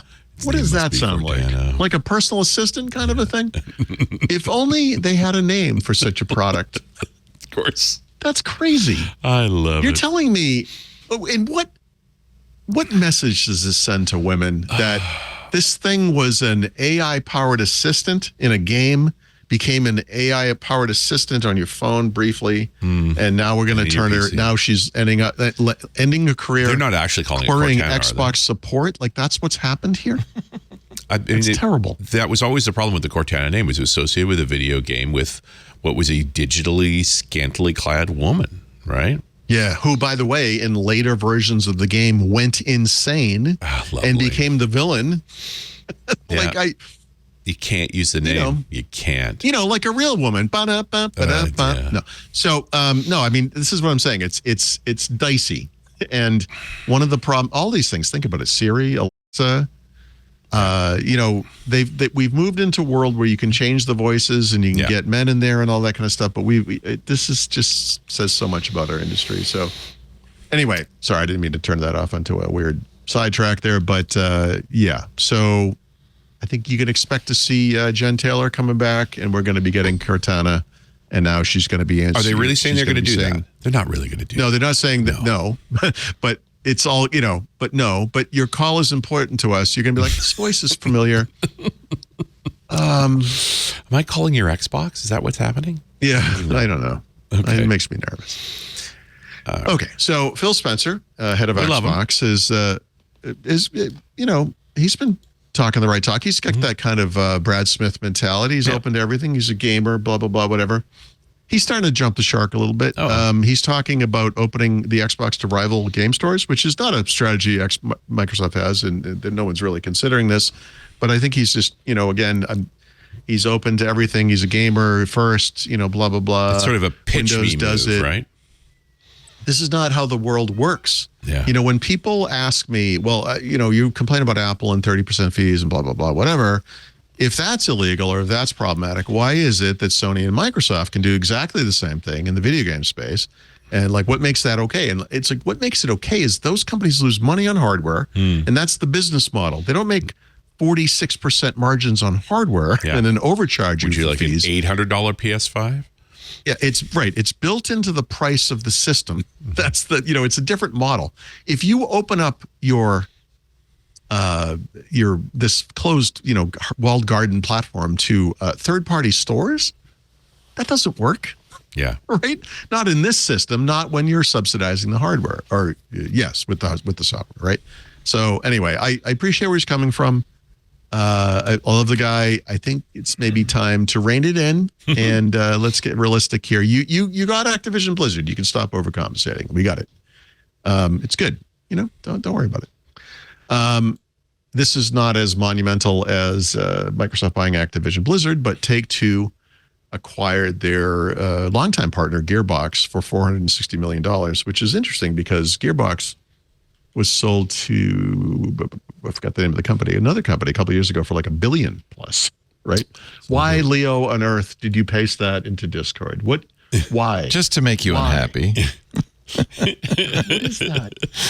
That's not a price increase. That's like you're paying for two. That's 50% more, I think. Yeah. That's terrible. Yeah. How could that be? It can't be. It totally derailed. It couldn't be.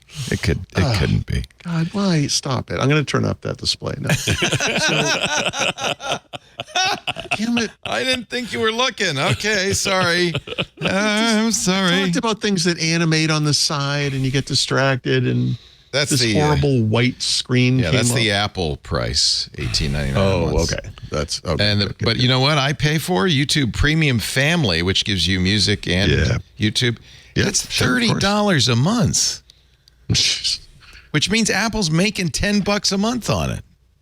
I know. That's no wonder those two companies love each other secretly. Actually, They're the Romeo and Juliet of the tech industry. It's 15%. No, actually, that money goes away from Google, technically, I guess. Anyway, so whatever. Take-Two is the company that makes Grand Theft. Gearbox and Take-Two had partnered for years on every installment of the Borderlands franchise games. They're going to keep making those. And they're very vague, but there's sequels to Borderlands and Homeworld coming, and then some other, like a new title. It's supposed to be pretty good. Anyway, these companies are mostly combining and. Well, Gearbox owns Duke Nukem, man. Like that's Duke Nukem. That's what I say. Is Duke Nukem still around? No. There's no current. Well, the last one was Duke Nukem Forever, which took forever to come out. I came here to kick ass and chew gum, and I'm all out of gum. The last time that game was entertaining was 1994. But it was entertaining. It was entertaining. It was fantastic. It was the best LAN party game ever, man. Pipe bombs 100%. And tripwires, my favorite thing in the world. Oh, man. Pipe bombs and tripwires. What fun. It's great. Anyway, Duke Nukem Forever was a steaming pile of terribleness, so that was a terrible game. No. But, I think Duke Nukem in the Grand Theft Auto universe is a possibility. There's a lot of crossover stuff, like Minecraft does this a lot. I think there are others. It's fun. Anyway, back to, it's not just Microsoft consolidating the gaming industry. The gaming industry is consolidating. Yeah, this was going to happen anyway. And then there were rumors of this, God, I think as long as 2 years ago, but that Microsoft would come up with not just a white version of the Xbox Series X, which is the higher end version of the console, but also a diskless version, which you want to be careful saying, meaning it doesn't have the optical drive, which who of course uses optical drives anymore. Right. So you can get it for less. That makes some sense. There are now pictures of it. This doesn't necessarily mean the pictures are new and that it's coming, but people seem to believe that we are going to see this thing coming later this year. The black rectangle is kind of attractive. The white one is not. You should. Oh, I actually like the white one. Yeah. Oh, I'm sorry. I like the S. I'm sorry. You're right. I agree with you. In the bigger refrigerator style. Yeah. The white one just doesn't look right. No. In black, it's okay, like because the edges aren't so apparent. But in white, you're like, wow, that is a refrigerator.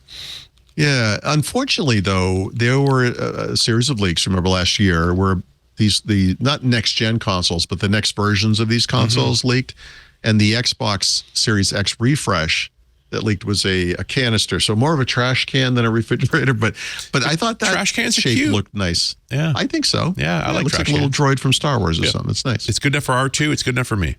Took the box out of Xbox.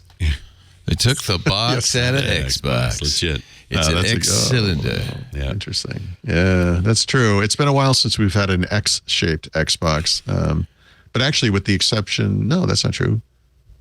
Yeah, no, actually, with the exception of Xbox 360, they've all been kind of a box, haven't they? Yes, like a they have. rectangular carton or whatever. They had curved, corners. Yeah. Well, that one was curvy, but other than that, every other Xbox has actually been a box. Yeah, in a box. Yeah. An actual box. Sometimes there's a box with a red flashing light on it that made everybody sad. Oh, but that was round. That red flashing ring light, was round. Yeah. I'm so old I can't remember things properly, but I sent back, I want to say 5 Xboxes 8 times. Yeah. Wow. Yeah. Which means that at least 2 of them were sent back twice, and if I'm not mistaken, one of them was sent back 3 times. Nice. We talked about it back in the day. I remember you saying. Yeah, I don't remember maybe I'm off on the numbers. I'm not trying to exaggerate, but it was incredible how red often I ring had to of get these death. things fixed. There it is. Yep. That's one way to spend a lot of money. Well, no, it was free fixes, but it's just annoying because I spent a lot of money for Microsoft. For Microsoft, it was a multi-billion-dollar You didn't want to be without it. What if you couldn't play your games? Yeah. It's annoying for everyone concerned. Yep. No, that was a bad year. Back then, though, you could pop off the storage. It was nice. So if you had a second one, you could just pop the hard drive on and get to. But many of them just turned into refurb units. Right. And then there were so many refurb units getting returned. Yeah, that they became giveaway gifts. I believe I was given at least 3 of them. Wow. And just sort of distributed them out. Sure. It's this like is the like old when they used saying, to sell Surface RT at the events. Yeah. It would basically be like, it's $100. Just take it. Yeah, please. So, I'll pay you please. $100. Take it. Just remember. I'm just going to put some in the back of the car. If you don't want them, it's cool. But I'm just going to. I'll leave Please them there. make this go away. It's just get it off the show floor. Yeah.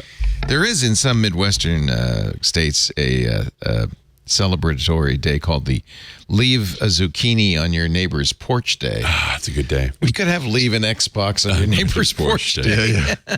It's better than a burning bag of dog crap. Yeah. That's something. It's barely. The real problem in Ohio and other states where there's really, the zucchinis get big is you might leave one on your neighbor's porch, but they're going to leave one on your porch. Yeah. So there's no net. Yeah. Everybody's got too much zucchini. Everybody's got too much zucchini.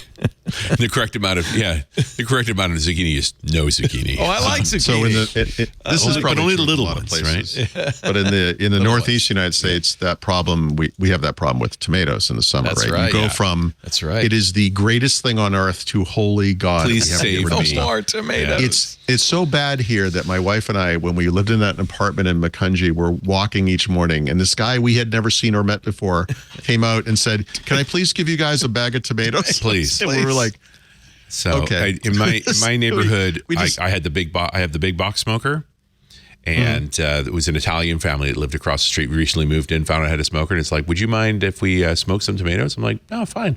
So we sat and drank wine and smoked tomatoes. They brought over 200 pounds of tomatoes. We smoked tomatoes. Oh, God. For Do you get days. high when you smoke tomatoes? I mean, only if you inhale. Right? Okay. Like, you got to really Don't pull inhale on when them. you're smoking Yeah. tomatoes. Don't That's inhale. for sure. But drinking What with did an they do Italian with the smoked family, tomatoes? They made salsa? they were making sauce. Sauce. But they wanted sauce. Yeah, you just. That's good sauce. Yeah, they brought their own oak. I loaded up roast the them smoker. before, right? We'd roast them till they blistered, and then they would put them through the mill, and we were just filling the racks. That's some good over and over sauce. again with. I got a few jars of that. That's probably why God invented tomato sauce. Totally. Because of the overproduction of tomatoes. That's how he invented whiskey, too. It's like, we got too much barley. What are we going to do with the barley? What are we going to do? We got whiskey coming up. We got our tip of the week, our app pick of the week, and a Run as Radio as well. It's all just around the corner with the back of the book, Richard Campbell. So nice to have you in studio. It's really fun to be here. Yeah, I really like having you here. And, of course, lunch is waiting for us. You can probably smell it. Good things. We can't eat while we're in studio. Tomato sauce? Yeah. I think it's Italian. Yeah, it is. It's definitely tomato sauce. It's definitely some tomato sauce. Paul Thurrott, he has a bag of tomatoes he's willing to give you. Please take them. Please. You're a bag of tomatoes. He's at Thurrott.com, and you're listening to Windows Weekly. Tip of the week, Mr. P. So I mentioned last week, I think it was, when I went back and looked at Windows 10 again, and I was like, yeah, most of this I can live without. But the one thing that really stuck in my craw a little bit was the File Explorer thing. How crisp and So clean I started looking around. Yeah. Yeah, like it actually works and stuff. So one thing, this is kind of Does it do file copying? Because that would be awesome. Yeah, it does copies, files, and everything. It's Oh, fantastic. my God. So if you are in Windows 11 now, you get the new File Explorer, obviously. If you can open Control Panel and hit the up arrow in the toolbar, and it goes to the old File Explorer. It's the in old there. File Explorer is still hidden in Windows 11. Oh, Jesus. So that made me think, okay, hold on a second. A lot of these taskbar start menu replacements are based on the fact that old code is still available in Windows, and that's what they're using to resurface this stuff. There must be a way to resurface the old File Explorer. And there is. There's a utility. It's free. It's on GitHub called Explorer Patcher. It's all one word. It also does things for the start menu and taskbar and probably some other things. But I've just played with it with File Explorer. Wow. And you can go back to the previous, I think it's the previous version of the Windows 11 File Explorer before they, Win App SDK the hell out of it. You can go to the Windows 10 version, which is the one I like. And then you can also go back to the Windows 7 version, which is a real blast from the past. Oh, It's man. got some Vista era UIs in there. It's neat. Figure that. Yeah, so if this is, if this is a literal concern for you, this might not be a bad thing to try. I mean, it's Look, you got a little pig in your search, Bill. Oh, yeah, or is that a was hippo? good day. That's a tapir. Oh, a taper. Okay. A taper, whatever it's called. Them's good eating. Yeah, a little. You got to pluck the hairs Smoke 'em out. a It's bit, like you when know. you, Smoke them. That's the key. Yeah. This is a cool app. Yeah, I like it. Yeah, so that's just it's a little tip. amazing. It's possible if you want to. And then for apps, I have. I just want to mention Arc again. I've been using it on the Mac. It is, God, dear God, Changed your life. Sometime this year, they promise they're going to bring the Windows One up to speed, and apparently the mobile version. Although that thing today is not even a browser. Well, but, it's different, but I like it. It's what taught me that AI is a better way of searching. Arc search on the iPhone. I really. So like I don't know if it. you saw this. The mobile version, like one of the kind of predatory complaints against that is it doesn't bring you to the site where the I don't have to read Thurrott.com anymore. Yeah, they've updated it, and the way they present it in kind of a good PR way is we heard from our users that sometimes I want to go just to the original sites. We made that really easy now. So actually, they're making that easier than used to be the case. Yeah, cool. because it did kind of disintermediate the websites. Yeah. But now it's like a regular search engine. But if you do the browse for me, let me see if it. Oh yeah, see they did. Yeah, They this will added just that give you carousel. Yeah, they added the carousel because normally. So I think this was to address not complaints from users really, but I bet it was complaints Site owners. from competitors the or websites. The sites that they're Don't scrape us, please. snippeting. Yeah. Yeah. Or at least give us attribution. I love way this to get though. there. I turned Lisa onto it, and I wasn't sure if she would go for it.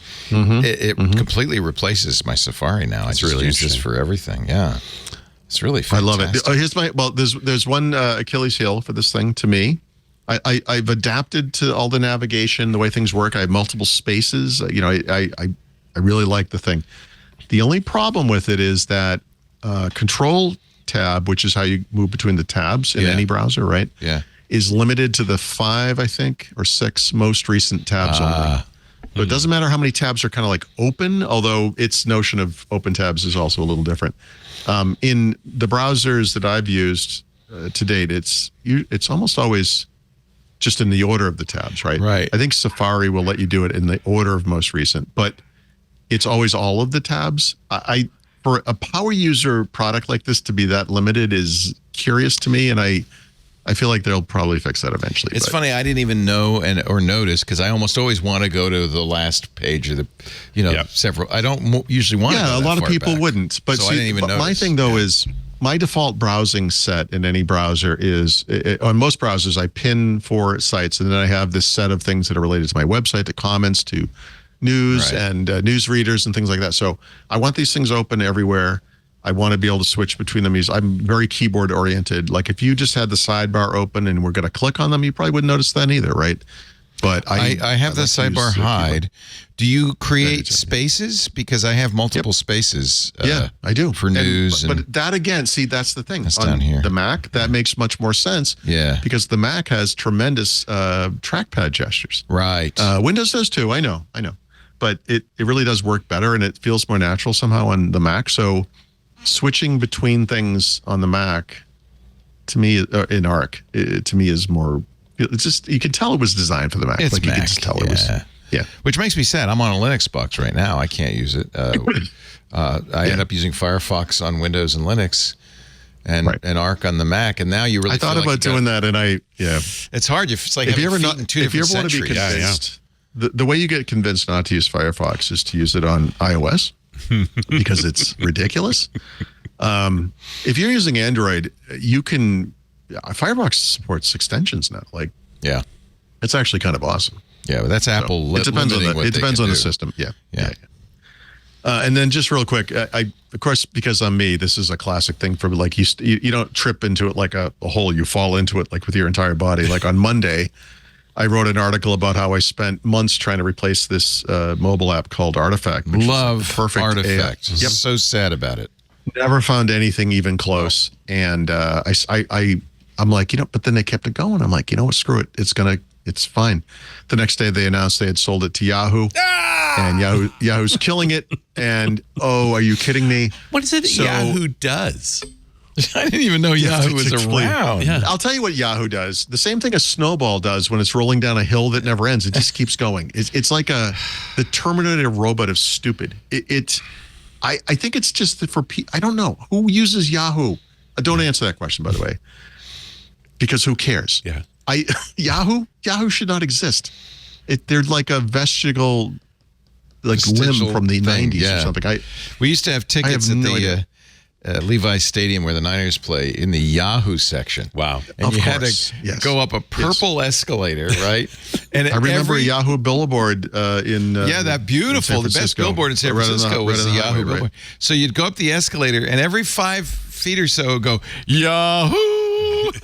It was the most annoying. And you're like, this company's never going away. And as it turns out, you were right. Oh my God. Well, this was only a few years ago. It was crazy. I've done everything I can. If you are on Android, you're screwed. There's nothing. Flipboard's okay. All the big ones stink. There's nothing as good. If you're on iOS, you have a couple of good choices. I use something called Feed, which is like Feed with 4 E's. Is actually very good. It's not as good as Artifact, but what is Bulletin? Pretty good. But I can't find anything on Android that matches this. It's killing me. So who owns Yahoo? I mean, the shareholders. The Chinese, they own 10% Verizon and Volvo and Yahoo. No, it's 10% Verizon, which should tell you something. 90% Apollo Global Management. Wow. Sure. Which is private equity, which means, not good. They're just riding it out, It's Leon Black. They're just... It must still be making enough money to keep it on. Yeah, I don't even know. What I like? Every I go time, search for Alta Vista. It just takes me to the Wikipedia article, and I'm okay with that. Right. Yeah. Right. Oh, wait a minute. Axios says Yahoo sparks a renaissance under the new owners. Well, I wonder if they got bought by Apollo Global as well. A renaissance. A renaissance. A renaissance in The Walking Dead. In what you thought way? Zombies were fake. Well, let me show you Yahoo. By the way, Microsoft once going to buy this company for, if I'm not mistaken, $46 billion. Remember that? Right? That was going to breathe a sigh of relief when that failed. It was going to be Bomber's big deal, So what Apollo's doing he is... woke up... Go ahead. He just woke up in a cold sweat one morning. He's like, what am I doing? What is this? What was I thinking? You know? So Yahoo apparently under Apollo that's why Artifact, they're trying to rebuild. They bought a social investing platform, Common Stock, Wager, a gaming thing last year, Factual, to add news credibility ratings. Here's the problem. Let's say Yahoo somehow miraculously pulls it off, that their mobile app is worth it. It's the thing I loved about Artifact, and that somehow I can quickly get to a thing that is what I want, which is a tech feed. I'm not going to use it. I'm just not. I'm that obstinate. I have no respect for this company. There's no way. No way. Maybe you will have more Yahoo respect when you hear I think it's that they are highly profitable with a revenue of $8 billion a year. Maybe that'll change your tune, Paul Thurrott. Okay, so Microsoft has long claimed that MSN is highly profitable for the same reason. Yeah, right. And this is like saying, remember the 80s action hero, and he's really big in China now, and now he's probably making more money than he ever did. Like, yeah.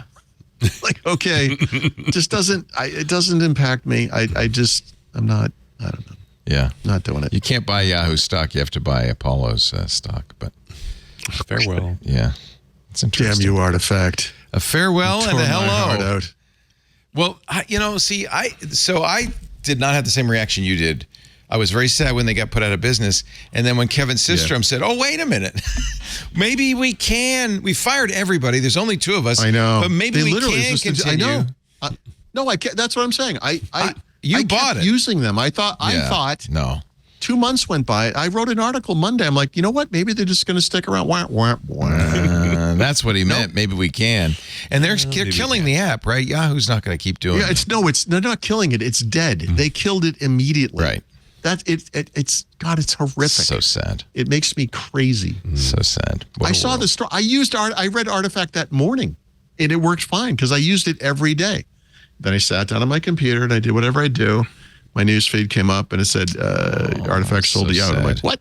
And I went back to the app and it's like, no, we're dead. We're dead. Like it happened that morning. Like, wow. What? It didn't even fade out. It's just gone. Let me launch it and see what happens. Oh, yep. We've already shared a decision to wind down. Yeah. Yeah. So they're taking their AI-based aggregation technology and they're going to roll it into Yahoo News. Which here's the page on that Artifact. Phrase. That's all we have for you at the moment. Wow. Not good. Nothing. Not good. This is a way to hang on to those customers. That's what this is. Oh, my goodness. We'll take away everything, and then maybe sometime later we'll show you something. Well, I can't believe I still have it on my phone. Yeah. Hadn't used it in a while, huh? No, I stopped using it because I thought I'm not putting any more effort into it. Right. When they announced that they were going out of business. Huh. They want me to turn on notifications. Of course they do. Turn on notifications. Maybe something will happen. You never know. Yeah. Run as radio coming up this week. What you talking about? Did an interview. This was when I was down in Australia not that long ago. I talked to George Coldham, who is a Microsoft cloud IT advocate, about what used to be called Security Copilot, but now is called Copilot for Security. Big name change there. They've been Completely trying to get the different. name organized. And if you recall, this is one of the very first Copilots that was announced after Satya said, hey, we're going to do Copilots everywhere. It's the kind of Copilot that really scares me because you take security. You're just going to say security? Really? Security. Like, what do you mean? Yeah, it's, like, security. Yeah, no, you push the easy button and the security goes away. It'll be fine. That was easy. So, and I have not been able to find very many people to talk about it, but George was the exception. And, he walked me through, okay, it's a preview product. Here's where we are. You've got all these different security products at Microsoft, typically in Azure.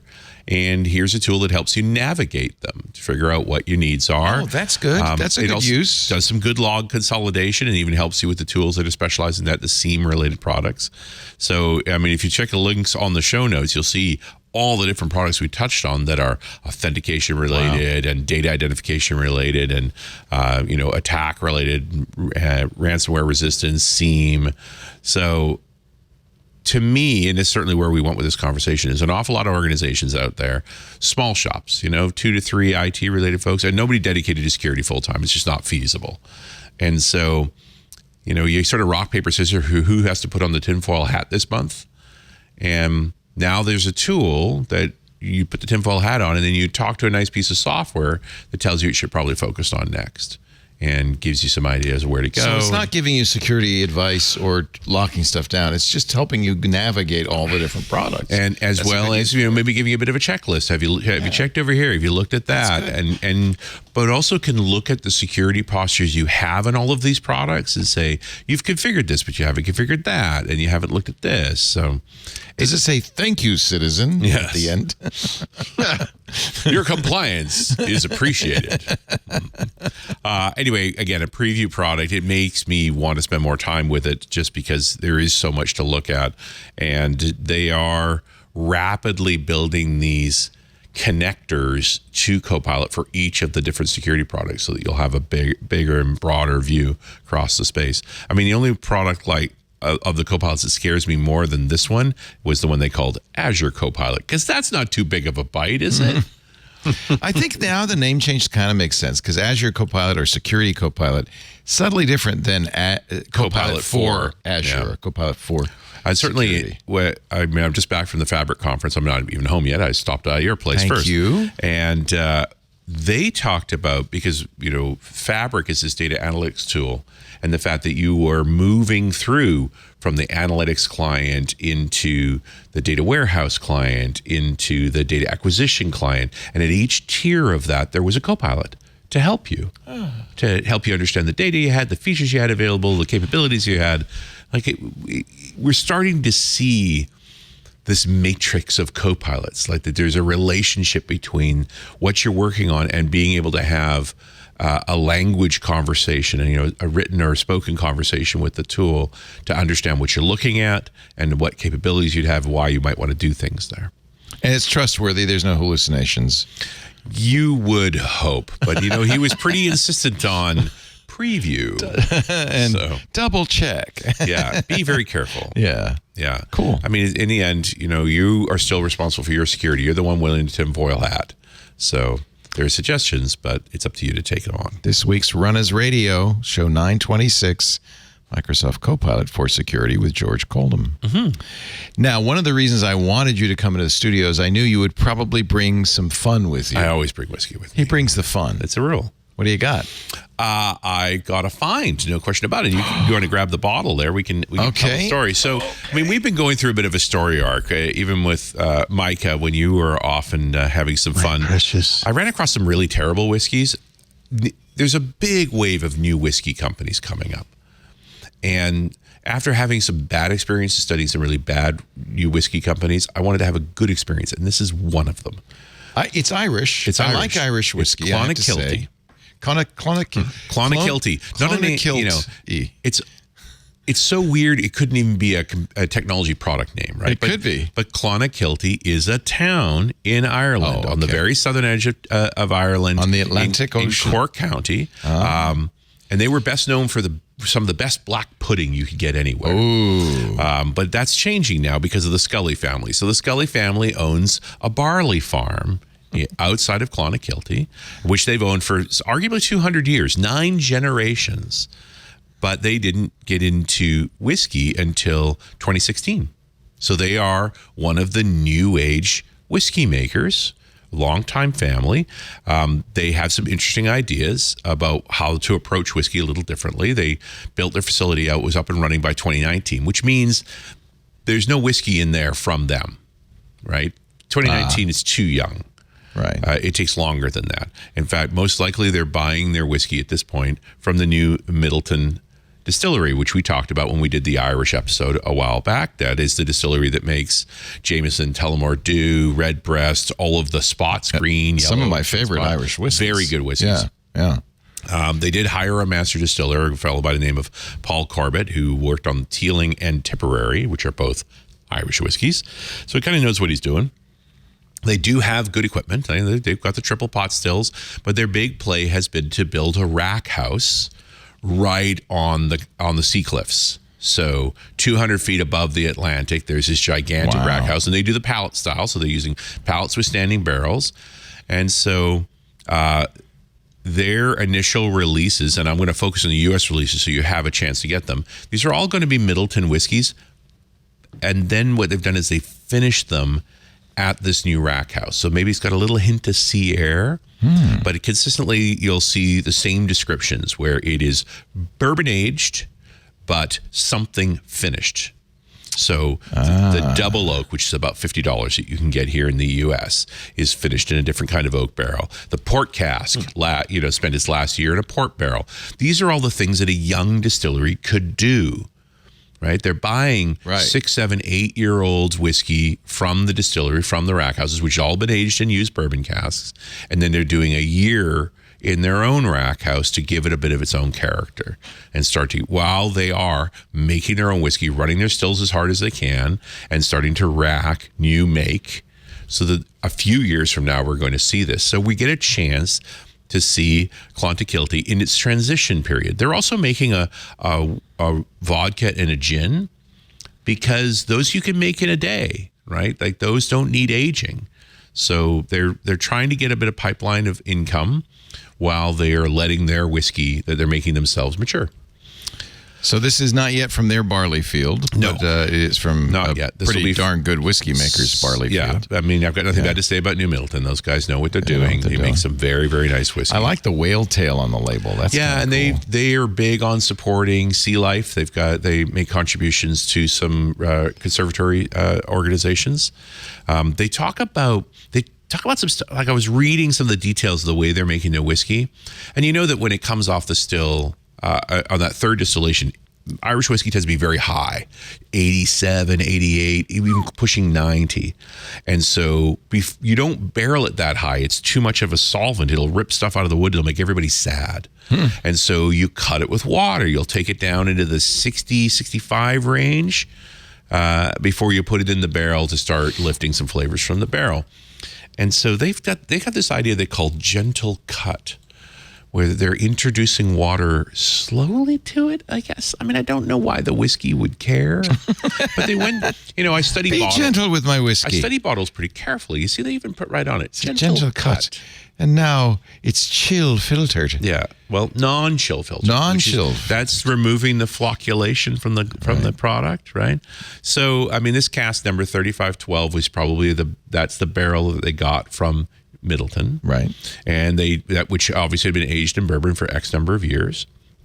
It's not cask strength, though. Well, it's at 52.4. It's a little high. So that's pretty high. So I think they cut it. They came out of the barrel in whatever state it was in. They threw it in a rum cask. Now they don't specify exactly for how long, but probably a year. That's kind of typical. It's not very dark. It's kind of a light finish. But that also means they didn't put any caramel color in it. Oh, I like that, frankly. And I mean, you'll get more color if you put it in a port cask, because the port imparts some color to it. It looks like rum. Yeah. I mean, it's kind of rum-ish, isn't it? Like a light rum, yeah. So I hear there's some Glencairns around. I think we could give it a shot. So there are 3 whiskeys that you can get in the U.S. I mentioned the double oak and also the port cask. They also have what they call a single malt Bordeaux. So they finished it in Bordeaux barrels. Nice. This is none of those. What is this? This one you cannot buy. This is what's called a private barrel select. Oh. I got this from a specialty shop, which has done the rum finish. They are partnering with a lot of other distilleries and breweries to make special editions in the U.S. to try and get introduced to the U.S. market early with these special editions before their main production starts. So they're doing all the marketing things to establish a market. But let's see what we got. Skull. I got. It's an Irish, kind of a cereally nose. I like it. Mm-hmm. that's my tasting note. Oh, I like it. It's yummy. No bite on the front. No. Right? Yeah. Just came in there. I almost got a bit of fruit going on, like a little pear. Very smooth. Yeah, very light. Yeah. And then a heat going down. Mm-hmm. Like when it gets down there, you're like, oh, I've drank whiskey. Not only that, but I've drank 54%. This is remarkably gentle. Yes, for surprisingly 54. gentle for that. Yeah. It's quite good. We're not prepped for this, 52.4. I would normally at this moment take a little bit of water, maybe 2 drops, put it in there and see what happens. Gently. Yeah, just to see where it goes. Well, we can do that now because it's over. Because the show is over. So I got... Sorry, Paul. He looks so left out. Clonakilty is new into the U.S. market. You can find a few bottles around. They're running in the $50 range. It's quite good for 50. I think that's great. Knowing that it's actually one of the new Middleton whiskeys, which are all very good, and they've done their own finishing. Me of Middleton. It definitely has that. It has that style. kind of little Jameson, you know, although I'd say less heat than a Jameson, honestly. It's quite good. Tasty. As much as I always thought I'd only introduce to whiskeys that I loved. I have now brought a few to the table that I'm like, don't buy this.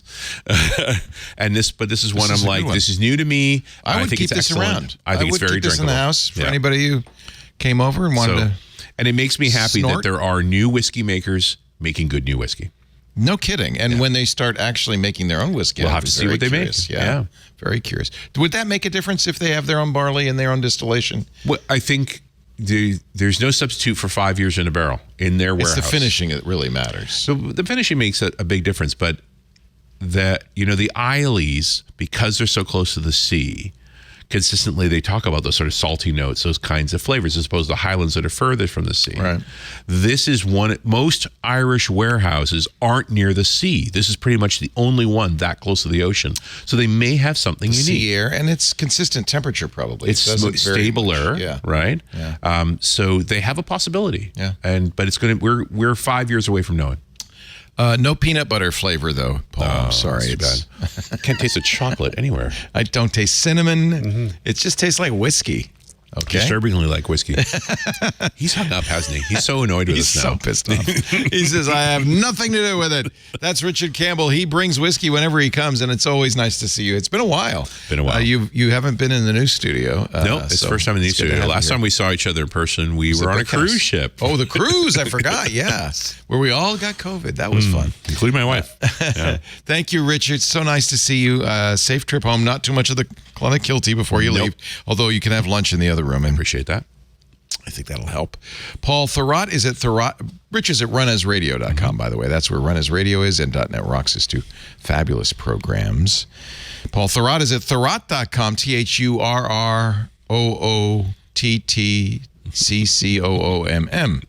No, I think that's a little bit too much. You'll get there. Yeah, THURROOGood.com. His books are at leanpub.com, including Windows Everywhere, which is a great story about the development of Windows kind of through its languages, and the field guide to Windows 11, which includes Windows 10 inside, like a little bit of a surprise filling. And he joins us, as does Richard, every week to do Windows Weekly, every Wednesday, 11 a.m. Pacific, 2 p.m. Eastern, 1800 UTC. You can watch us live, as some of you are right now on YouTube, youtube.com/twit. We stream our shows live so that you can interact with us in the chat room and so forth. After the fact, though, you can go to this website right here, twit.tv/WW. All the shows live there. Hundreds of them. Hundreds of the shows. 875 to be exact. There's also a YouTube channel dedicated to Windows Weekly. And, of course, the best thing to do is subscribe in your favorite podcast client, and that way you'll get it automatically as soon as it's available.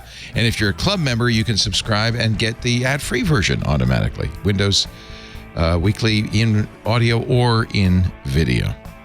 Thank you, Paul. Thank you, Richard. Thanks to all of you, all you winners and dozers. We'll see you next time on Windows Weekly. Bye-bye.